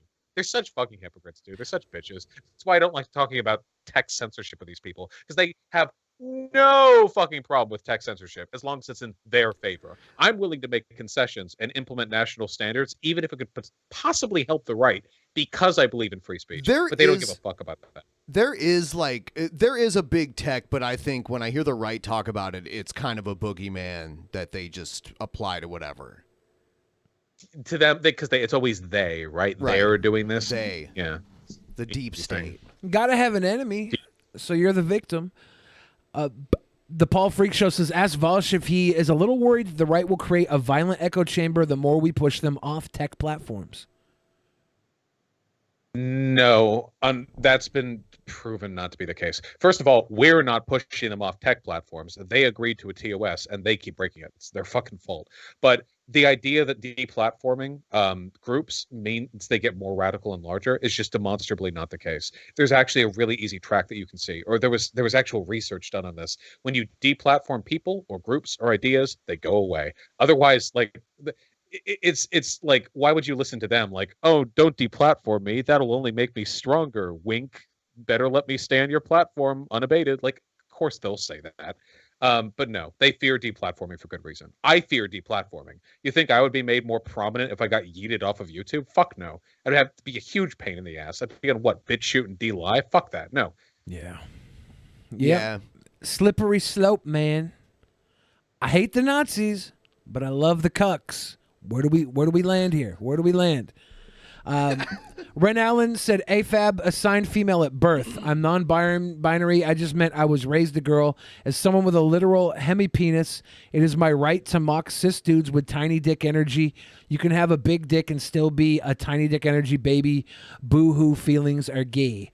Doug TenNapel's been pretty adamant about having a small penis, which is crazy because he's like 6'7". He's multiple times. Yeah, he is really tall. Doug's actually really tall. Yeah, he's talked about having a small penis multiple times. I think it's a dog whistle. Wait, what? Wait, okay, to be fair, if you're 6'7", any dick is going to look small on you. So, do you mean literally a dog whistle or figuratively? I think it's a little red rocket. Oh, okay. No. This is the real fucking black pill, okay? Every time you go online and you're looking up gay cutie twink boys or whatever, and they have a fucking massive cock, it's because they're 5'6" and skinny, okay? If you're 5'6" and skinny, even an ordinary sized dick will look big on you, okay? Thank you. The taller and fucking bigger, whether muscle or fat, you get, it's the harder it is, to keep that proportion going. Yeah. But then there are the people who are like disproportionately have like an arm cock on them, right? But still, they're usually 5'6" guys, and it just looks huge. 5'3". There's the outlier. There's like what's that guy's name? The third. He's in all the pictures. The big barreling black man that has the giant penis meme. He died like a couple years ago. But I have no idea. If you've gotten a meme from like one of your cousins, like one of your girl cousins sends you a naked black man photo sitting on a bed with a giant dick, most people know this. Okay. But well, I've seen a lot of naked black guys. I have sorting through a mental database. Yeah, this guy definitely isn't 5'6". So yeah, there's obviously. There's those things, I gotta bypass the main. But I know so many people who like carry a big dick pic, and then in real life they're tiny little. They take the best flattering angle of it. Yeah, I'm like, GG. fisheye lens. You put the camera at the base of the cock, stretching up. Yep. You fucking pull the skin back and press the fat at the base of the penis down as far as you can. Yep. And then if you're really going for it, you find a smaller version of a conventional household item to use next to it. Everyone has like the small fork, right? You just get the small fork out. It's like, yeah, look at that, you know? The collector's spoon. If you really want to measure your penis, you ask the girl how big it is after it comes out of her mouth. And then that's the only real way to measure. And if you're not into girls, you can ask a guy too. But guys, they always lie about size.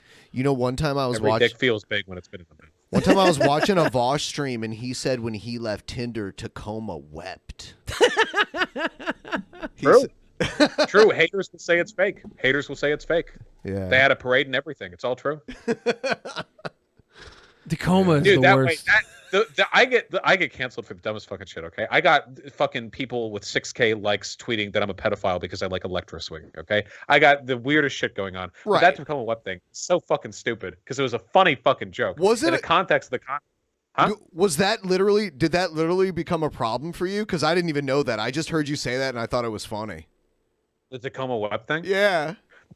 People used it to paint me as some kind of like blowhard, like narcissistic, self-obsessed, like wannabe Casanova who's like trying too hard and pathetic. Like they ascribed a lot of shit there. I thought it was a funny fucking. I thought it was funny people, too. People go hard.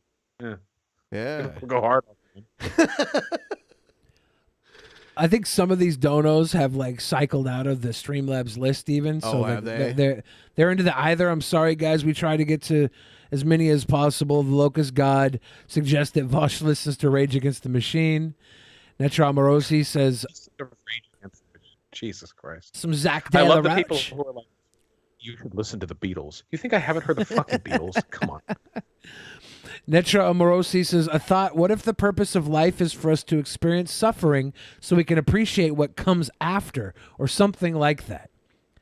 Isn't that like the in the Matrix? Yeah. The first Matrix we created was a utopia, but people rebelled against it. It was too perfect. What if there is no purpose to life and we have to make our own purpose? And in that purpose, we have to make sure everybody around us is able to make their purpose in life as well. You're, like, I'm not religious, you know. I think, yeah, just do whatever the fuck makes you happy, right? Or you can waste a lot of time reading up on philosophy and construct a complex ethical system where you epistemologically justify your beliefs relative to an axiomatically derivative set of beliefs about the meaning of life. Whatever is up your alley, right? Yeah. Yeah. Yeah. I think yeah, I don't know. For context, Five Iron Frenzy has a cover by Doug TenNapel. They have an ACAB song. Yeah, we definitely got that. Get your riot gear. So Doug needs to disavow himself now. Stephen Folker says, Vaush check Casey Jones by Grateful Dead. A lot of people want you to listen to Grateful Dead. I'm not a Grateful Dead fan. Jerry Garcia band, very leftist rhetoric that far right can't see. That is true. Run the Jewels 4. JLD suggests you listen to Run the Jewels 4. Shady J2K says, ever heard of a guy called Eric July, Vaush? He's a libertarian who I would love to see you debate against on mask and lockdowns. Yeah, I'll debate anyone. It feels like this debate is like 6 months too late, or maybe even more so. But yeah, I'm always down to talk about that. Initially, I wasn't a big fan of the lockdowns either because I felt like I had been sold the idea that lockdowns were largely responsible for a bunch of economic deprivation that's taken place. But it seems that's not the case. Lockdowns don't actually contribute that much. It's mostly the virus. So yeah, I don't know. I changed my mind on that. You have any more? I think a lot of people are suggesting Vaush listen to my music. I don't like that. I'm not going to read it. Vaush is like Jotaro, who aura their opponents in debates, then hopefully becomes an ally in the end. Yare Dazi. I don't know what any of that means. Man, you really don't fucking watch anime, do you? I don't. It's Jotaro.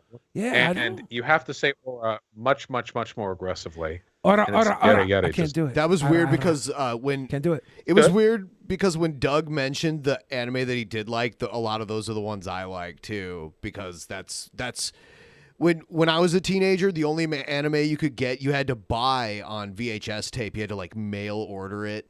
I really stuff liked like that. It wasn't on TV. Like Voltron was the kind of stuff that was on TV, and that was it. I really liked Avatar: The Last Airbender, which I know is an anime. Yeah, but it was like inspired kind of. Even it's close enough. People who split hairs on this are fucking annoying. Well, anime or Avatar: The Last Airbender could have easily come out of a fucking Japanese studio. All of the people who made it were heavily influenced by anime. Like it, yeah, I don't know. It's true. Even older stuff like Thundercats, I believe, was animated by Asian animators. I think it might have. I think it was out of Japan. It's cheaper over there. Yeah. Oh, hold on. Wait. Let me wait for last incentive. Chat. I'm tired as fuck. I'm not reading my donos until later on. If you want to get your donos read tonight, you should probably throw them to the Drunken Peasants. Wow. Reckless. Vaush, that is the I medium have a middle ground who believe people who are black like me are inherently inferior to them. I says, if we Vaush, how cannot can we have a middle establish ground who believe ground people for facts? who are black like Racists me are in the past inherently century, inferior for to them? example, were If we cannot against establish a evolution, but common now ground for use it as a facts, mental game. racists in the past century, for example, were against evolution, but now use it as a mental game. I mean, that's about winning the culture war, right?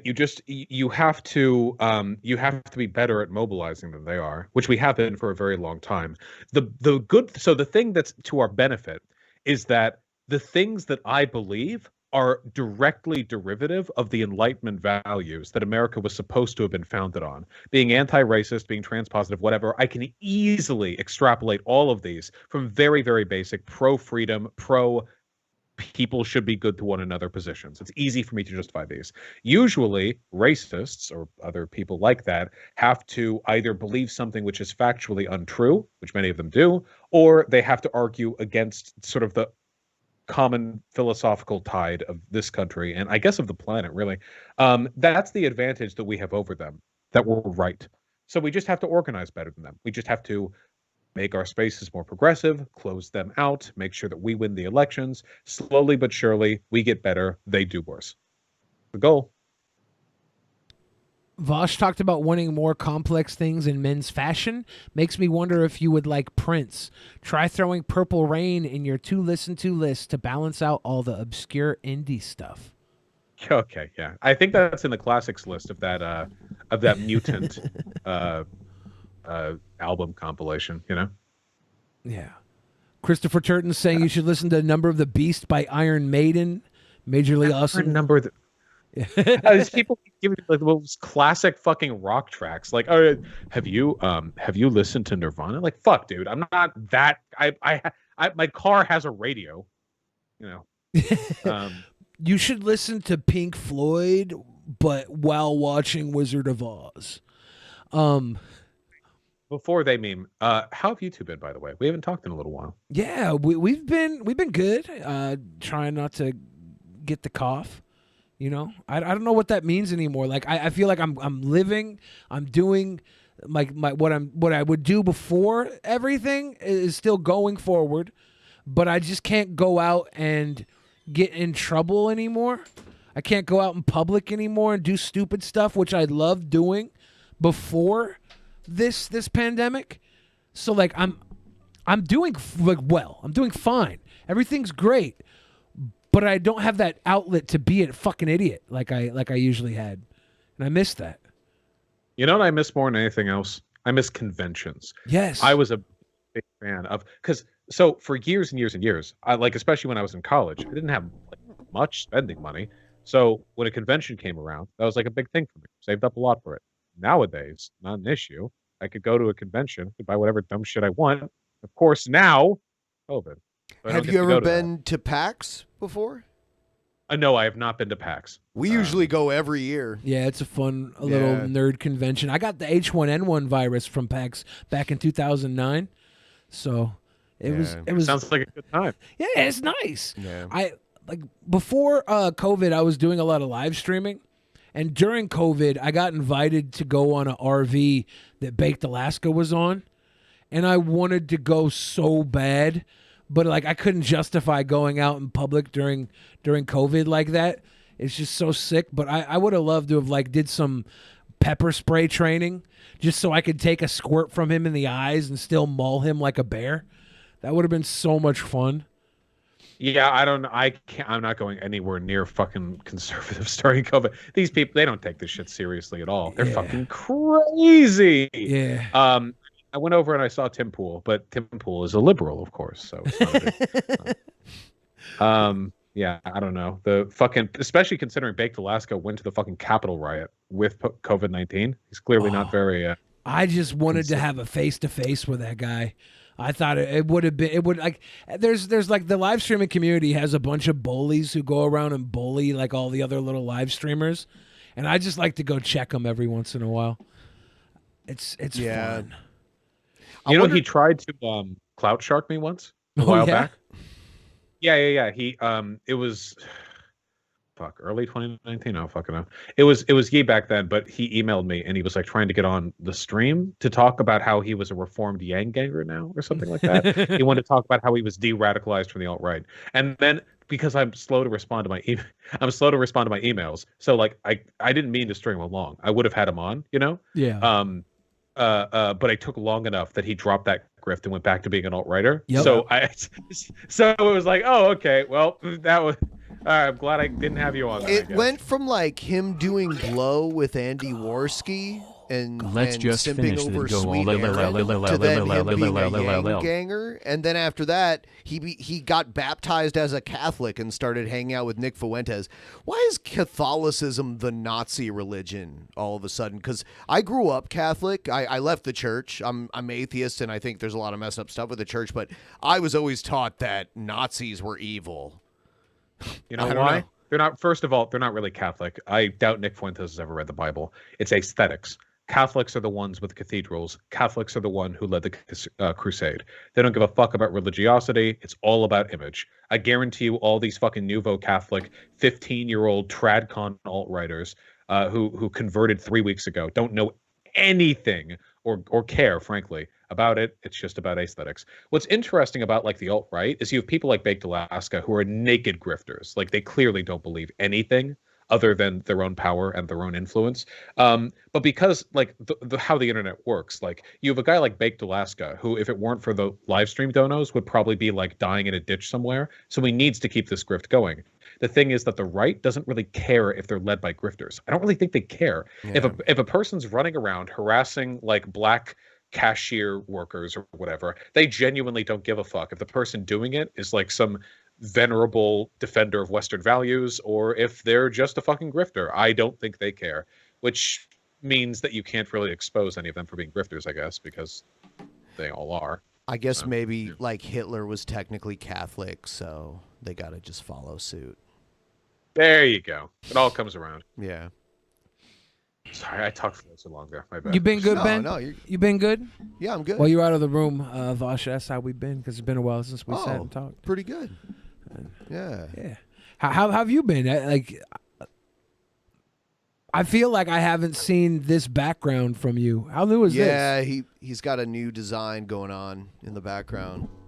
Yeah, we moved. It took forever. It was a big, I guess, meme in my community for how long it took. But I moved rooms because I could set things up better in here. And then I got all the colored light backgrounds because some fucking cool guy in my community helped me out with that. And now I think I look kind of decent. I still want like a proper like key light on my side, but I'm a little lazy, so I haven't set it up. Yeah. It looks really good. I love the aesthetic. I have no idea why this glitchy shit is happening with you. I don't know. Yeah, my stream can't see it, but like here, stream, look. Yeah. Yeah. It's really weird. It was working for the other guy, so I don't know why this is happening. But he was genuinely have no idea. Yeah. Oh well. It could be something with the camera and Skype for some reason. I've had a few issues with Skype and my camera that aren't exactly like this, but it does happen. Yeah. Yeah. All right, roll it through. Hit us with the with some final memes, and then I'm gonna go. A lot of these are music suggestions. If I could get God damn it, guys! I have an email. Email me so I can ignore you there. Okay. I'm just gonna. It would be Sleep. Their album, The Science, is a really good album. A stoner metal. The album Dope Smoker, as Vervet01 says. Prettiest Vicky says, please check out Valis Alpa. Super relaxing just to vibe to. Clay 180 says MagFest in Washington, D.C., Maryland is the chillest medium big con to go to. All about music and gaming with none of the corpo advertising crap. I've heard great things about MagFest over the years. Never went. I think it might run parallel to PAX. I'm not sure. Maybe I'm thinking Dragon Con, though. But if curious if Vaush ever heard of the political commentator Friendly Jordies, and if he has, what is his opinion on his views? Still don't know anything about Friendly Jordies except one time some guy linked me a video of Friendly Jordies that opened with Friendly Jordies calling me like a fat fag or something like that. Damn. I had never spoken about this guy before. I still don't know what the fuck he believes. That's all I remember though. Slain Hope wants you to do a Max Headroom impression. He doesn't know who Max Headroom is. This has been a 3-hour Max Headroom impression. Max Headroom was a huge, fictional, dystopian future style intellectual property in the 80s, and he was actually the spokesman for Pepsi in the late 80s. I think he might have. Did he have an appearance in one of the Back to the Future movies, or? They used the same concept from Max Headroom that they used in Back to the Future 2. Yeah. And but it was originally like a British TV show, and then it really caught on, and then it became a thing here in the U.S. too. Devin Barry asked what your craziest moment you've had while debating someone was, like the craziest thing someone tried to say in a debate. That's a contest with a lot of applicants. Fuck, let me think. Alden's number? I'm the one who said Alden's number, you stupid piece of shit. Fuck me. Dude, I'm actually blinking right now. Fuck me. The I Hypocrite one does live in infamy. When he got torn apart and then there was just this long pause and he just said, "You're fat." That was also probably the best move he could have made. Yeah. Oh yeah, that fucking Southern rap god guy who said that I can't take it from him or that I'm gonna make him like it or something like that. Nah, come on. I'm trying to think of something better than that. Probably debate. What debates have I had? That's it. Oh, okay. I'm sorry. The one that sticks out of my mind most, because it still leaves me disappointed when I think about it, was this fucking tanky that I was debating, and he was defending Stalin, like all the shit Stalin's done. I brought up Trotsky. There was this long pause. He was like, Trotsky deserved it, right? In the most unassuming deadpan voice, not even a joke.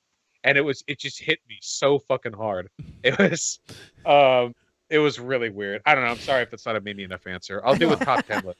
Destiny does that. He has a year in review, like a meme list where everyone votes on shit that's happened over the past year. Like what was the most omega lol moment or something like that. Maybe we could do something like that. The 87 thing I've stolen from him. The only time I've ever talked to Destiny ever in my life, and the only time he's ever been on this show was was when he talked to Doug, and that's it. Yeah, I saw that. I saw that debate. I was disappointed to see that it was about religious epistemology because that is not a subject that I am very interested in. But it was definitely interesting. I think that Doug came off a lot more erudite in that conversation than he did this one.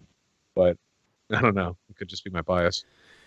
Yeah, I never expected his channel to take off because it used to just kind of be streams of him doing art and stuff like that, which was I used to pop into those all the time and just kind of watch it. But then he found his niche as the pushing the election conspiracy theories. There's such an insane market for that right now. I hope it blows over. It was all just casual for Doug before, whenever he felt like he wasn't trying to create consistent content to grow a channel. He was just drawing art, drawing Earthworm Jim or whatever, whenever he decided to get on. It was something he did casually on the side, and now this has caught on a lot. I was really surprised at first, but it's kind of insane how it's caught on. Yeah, I thought my growth was quick. Yeah. It's pretty weird. It's these bubbles do pop too. You know, they do. Hold on, actually, let me take a look at Social Blade. What are his numbers over the past month? I mean, like, they've got to be like insane. Yeah. Nearing 500,000 over the last month, right? It's a different audience too. It's like you have to think, would you even want his audience? You know, is it even worth it to have his audience? I mean, money is money. Wait, hold on. If I had his audience, I could move them all to the left. Fuck yeah. Yeah, Would you amazing. though? That's the I mean, idea. what if it's his audience trolling you? You know, like. Well, the ones that stick around, they have to Okay. budge at some point, right? All right. He's been getting 20,000 subscribers a day. Yes. What? I've never seen this before. What the fuck is this? Is this botting? What the fuck is this? It can't be botting. There's no bot that No, can it's do not this. botting. Yeah. But look at this. There's no bot that can What do this. the fuck? This is, I think this is YouTube trying to correct the alt-right crowd by giving them a guy who is really look good at at that shit. cartoons. Wow. 34 million views over the past month is, I think those are David Pakman numbers. I have never seen a channel explode like this before. 27,000 this day, 20,000 the next. The only thing that I can say to myself to like make the pain go away is to imagine that this is the same migrating group of lunatic conservatives that just jumps from figure to figure as people are banned or shift platforms, and that this isn't like indicative of a new swell of people. It's just the same old group. I think it's finding the a new same thing old to group. latch Are on. they Yeah. JF fans? Well, I think they're running out of political commentary for the 2020 election, right? Like they have to give up at some point. So this is a new place for them to go, and they're gonna go from being MAGA QAnon people to being fans of comic book art. You know, JF took part in a rap battle on this channel back in the day. There's a lot of weird shit. Like, a lot of people kind of got their start on here from both the right and the left. It's kind of weird. Like, Sargon kind of started here back in the day. Oh, wait, I'm sorry. Somebody in chat just said something dumb as fuck. Go ahead. Vaush, this is like getting sad that you didn't win the lottery. No, this is like getting sad that Hitler won the lottery and that I didn't win the lottery. These ideas are... Doug's not Hitler, but these ideas are very harmful, okay? It's just important to point that out. Sorry, I that's the interrupted. My bad. frustration. Yeah, that's the frustration. Yeah, it seems like a nice guy, but so Doug seems like a nice guy, but every time I pushed him on an issue, he deferred back to like a lazy, I don't give a fuck what you have to say kind of thing. Which, and I don't think he's a grifter. I think a lot of people just like kind of think like I'm right, they're wrong, that's it. Yeah. I'm right, I'm right because I'm right. Like a lot of people just think that way, but that kind of thinking is like the death of democracy. So it's. I hope the people that think that way are going to follow him and then think less of that way because they'll be too busy thinking how cool his art is. And they'll slowly get away from politics, and they'll just be like, you know what? I don't even care about politics anymore. I want to see cartoons. Like that's the best case scenario, right? Yeah. Right? That would be nice. He makes good art. He makes good fucking art. He's a good artist. Yeah. Fuck me. Well, I hope that he's able to fund his art stuff because he does make good art stuff. Yeah. And I think that art is nice. You know, I feel bad saying this, but I almost kind of hope that like Joe Biden just doesn't engage with the cultural stuff at all during his presidency. I hope that Joe Biden's presidency is just like a really strong economic revitalization. So there's this little culture war bullshit to talk about, and we can just discuss policy. That would be so much better. That way, when race gets brought up, it'll be the conservatives doing it. You know, like I don't want BLM to go away or anything like that, but I hope that the way things pan out makes conservatives look like the blowhards for consistently bringing up these weird niche issues to divide the country. It would be nice if the BLM movement went away because we don't need to have the conversation anymore because it's just they did the right thing. And Do you think fixed it. we'll get 2 terms out of Biden, or do you think Harris will just run? He's too old. I don't think so. Do you think he'll Harris probably years though? Do you think he'll resign and give it to Kamala Harris and just appoint her president essentially, and then she can run as incumbent president? I mean, like if he resigns or invokes the 25th because he's like too old or something? Yeah. If he did, that might be really bad. Yeah. Not because I think Kamala Harris is worse than Biden. She's more progressive than he is. But because a lot of people would interpret that as like coup. You promised us a Biden presidency, which was moderate, but Kamala Harris is far left, and now you've basically given the keys over to her. I think a lot of people could spin that pretty hard. I've always thought of it in a different light, where like you're literally making the first woman president by handing it to her rather than letting her get elected. That's kind of true, isn't it? Yeah. That's weird. Yeah, I don't know. Actually, I hadn't actually considered that. I think that being a woman is more of an impediment to being president than being black is. I think that sexism is much more ubiquitous and affects people's political decisions more so when it comes to who should be voted for than racism does. Yeah, absolutely. I think that's why we've had a visible minority president, but not a woman president.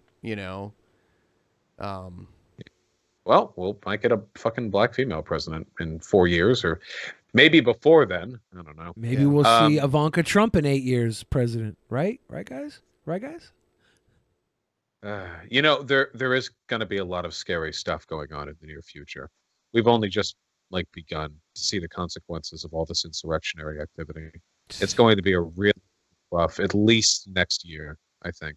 And Trump is probably going to continue to make attacks against Biden's government from out of office, which might instigate more terrorist attacks. It's pretty spooky stuff. Yeah. Let's see what inauguration day is like. We had the guy caught today who had fake papers to get into the inauguration. He had a fake ID, I didn't and hear about was that. it 500 rounds or something? He had a gun on him and was trying to make his way into the inauguration. They caught him. The FBI or CIA caught him. So there's already people trying to make that stride, right? Yeah.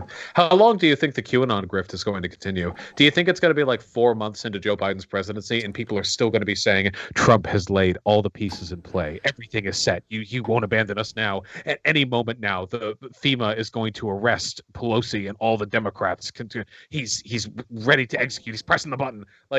How long do you think they're going to keep that grift going? If they get a good writer, I think it'll be a while, Yeah, I think they can just keep making excuses for inaccurate predictions and just keep it moving. I think their audience is gullible enough to just keep rolling along with it. Do you remember the 2012 Mayan calendar end of the world? Oh my God, thing? yeah, and Nibiru, the what was it? The Planet X was going to enter our solar system. Everybody believed that in 2012 the end of the world was going to happen because that was the end of the Mayan calendar.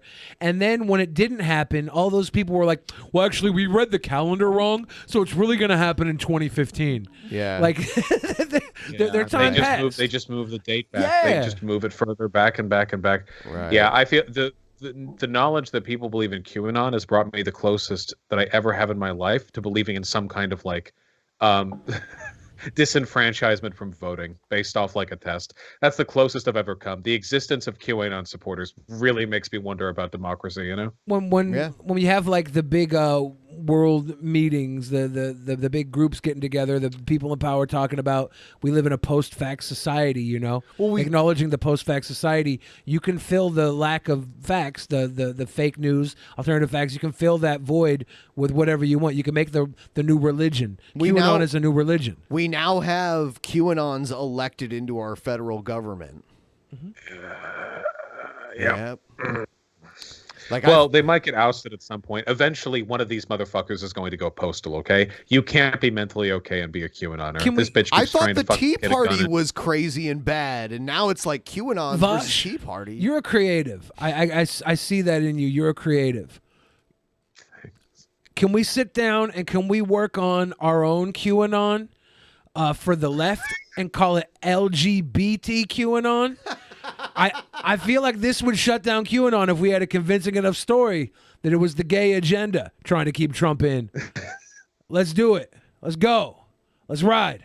Trump, the first bisexual president, known beloved member of the LGBTQ community, is actually being held up by a Depop series of queer transgender. Trump had a pedophile. had a vagina surgically implanted in his neck to dog whistle to all the other trans people.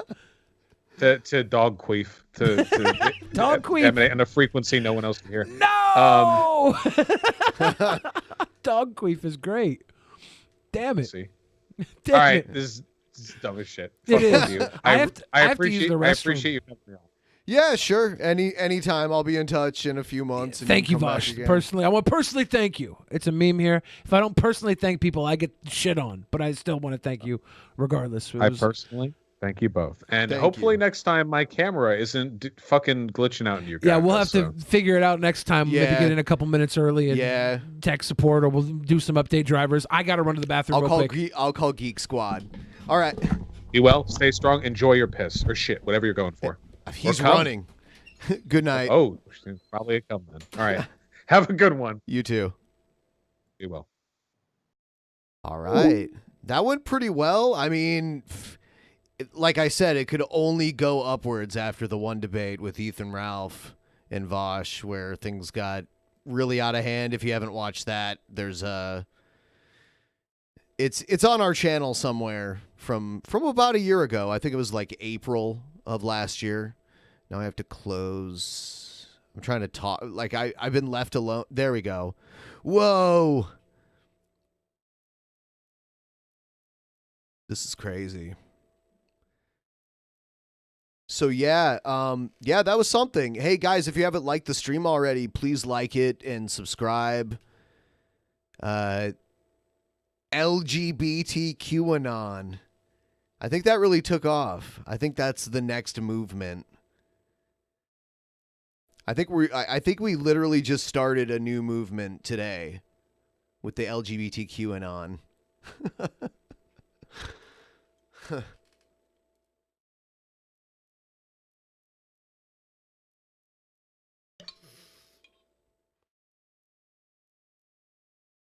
Oh, fuck.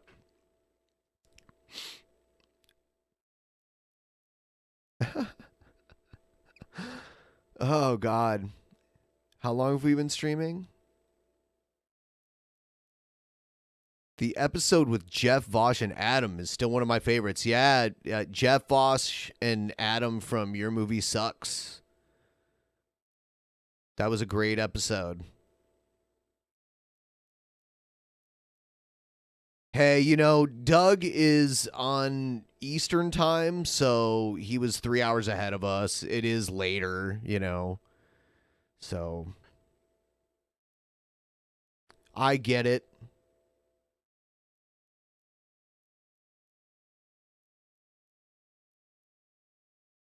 Thank you for liking and subbing and sticking around for it. We're gonna wrap up in a few here. We're just gonna hang with our people for a little bit. Maybe we can bring some people in. Join our Discord if you're not a member of our Discord. We have a Discord that's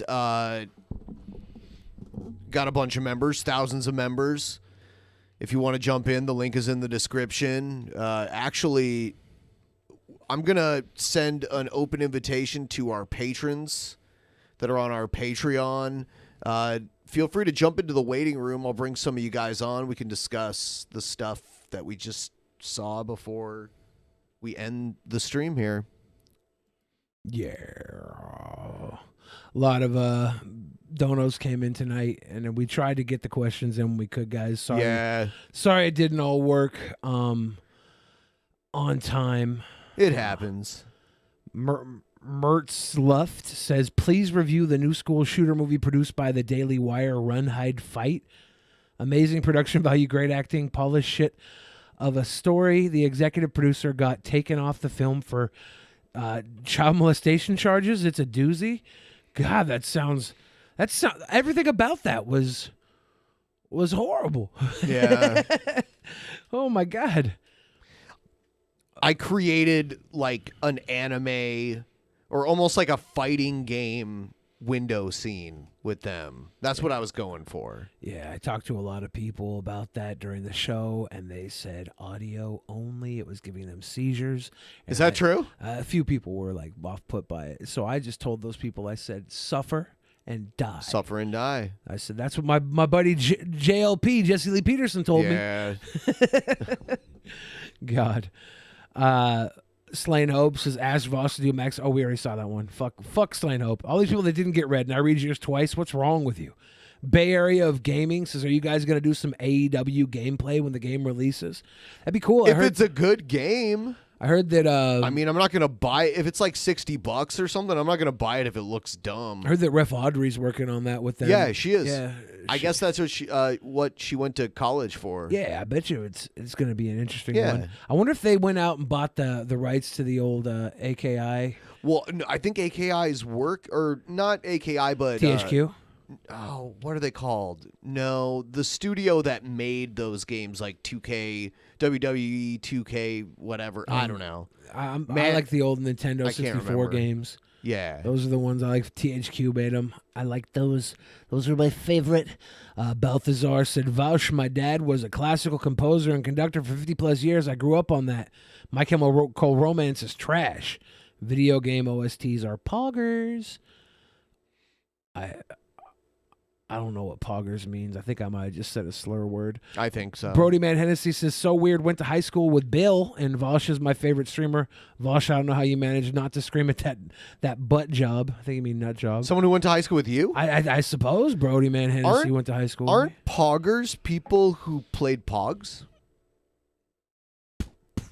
I would know. I was a pog player. Were you a pogger? Dude, I was a top tier pogger.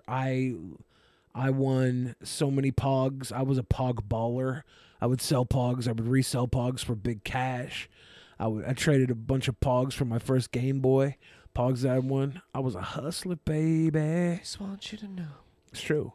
Ayahito Ashikaga says, thoughts on John Fetterman, possible run for Pennsylvania Senate 2022. I have zero thoughts on that. If you gave me your thoughts on it, they would become my thoughts on it. Because I have no thoughts on that. You know, the Ohio State coach before the current one that they have got fired because of some bullshit. And he's been a sportscaster like this whole time. But the Cons just hired him to coach the Jaguars. So I'm like, when is Urban Meyer going to make his AEW debut? You know it's coming. Uh-oh. Yeah. Enjoy that drink, guys. You know, I think a bunch of you don't even drink when the drinking game things come up. I think you just post that you're having a drink, but you're not actually drinking, which is lame. Wow. Okay. All right, Wow. Spec. All right. I don't believe it. Okay. I don't believe it. Okay. I don't believe it. You're all like, okay. You're all drinking. I don't All believe right. it. Cool. I don't believe it. Well, I'll tell you what. Did you guys know that Ohio's original capital is Chillicothe? Chillicothe. A small town that was founded in the 1800s. It was the first capital of the territory of Ohio. Interesting. Yeah. How many dicks could you fit in Ohio, Ben? You know, do you know where Randy Macho Man Savage was born? I have no idea. I just know he was He was from born in the Sarasota, city Florida. of Columbus, Ohio. Oh. Yeah. Yep. Oh, yeah. I don't know what else. So we have is that over enough? Here. Boss, have you seen Attack on Titan, and are you ready for the new episode that comes out tomorrow? I cannot wait. And Billy, are you on those pills? Yeah, Two Voidives Zen. I'm on those pills. I'm on them pills. You're on pills? Just some Adderall. Yeah, I thought there was something different about you. Do-do-do-do-do. You were less like, you were more focused. Yeah. I just took Adderall for my... You just took it? What? I just took it for my ADHD, my adult ADHD. You get it from a street pharmacist? Ethan Harris says, Vaush should check out Scarlord and City Morgue. I love how a lot of these were just like suggestions for Vaush to listen to music. Slamia said, let's just finish that goal. Thank you, Slamia, for getting us to that goal and through the night. Vaush, you should check out the band Fever 333. I wish Vaush was still here because he would cringe at all these suggestions. Yeah, he's uncomfortable with he's trying to ease into the music. He's uncomfortable with the music. He doesn't get music the way other people do. That's what he was trying to say. Draco says, I'm a Sochdem, but if I give the chance, I would imperialize Earth and unite humanity under one banner because I'm overly masculine. I love overly masculine people.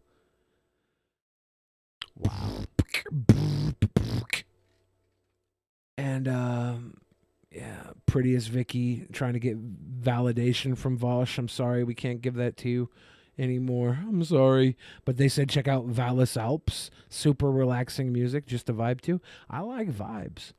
Trump could literally die and his simps would start saying he's going to find a way back from the dead to become president again. That's literally the fucking what happened in the third Star Wars movie of this new trilogy. Emperor Palpatine died way long ago and they found a way to bring him back. They already did it. Kim Il-sung is the eternal president of North Korea, but he's been dead for a very, very long time. It's true. Yeah. That's true. Yeah. He's the eternal president. Get off the stims. I know it rough, but stims They're eat talking you. about stimulants, yeah. Yeah, this is only the second time I've taken Adderall in my life. Some people take it therapeutically. They don't take it recreationally. So, I mean, nobody has the right to tell other people to not take them. I don't know. This is the second time. Last time I took them, I put together a desk and a bunch of computer stuff. It was very nice to be able to focus and get stuff done. Today, I didn't get that much done. But I didn't try to get stuff done. I just sat there pensively with my thoughts. Hello, darkness, my old friend. Next time you should take Adderall and then take a big hit of salvia. No way. Why not? Because I live my life a quarter mile at a time. All right. I think we're going to wrap this up. Thanks for watching, guys. We had a great time. Like and subscribe. You guys were wonderful. We will see you all next time. Good night. What else? Bye. Thanks for stopping by. Bye.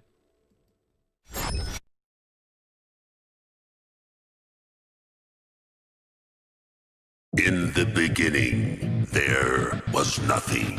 And then there was the Drunken Peasants Podcast. Drunken Peasants. Drunken Peasants. Drunken Peasants. Drunken Peasants. From the strangest corners of the internet, gonna get TP'd by Billy and Ben. You know where you can find them at. Get ready, cause they're gonna kick your... Drunken Peasants. Drunken Peasants. Drunken Peasants. Drunken Peasants.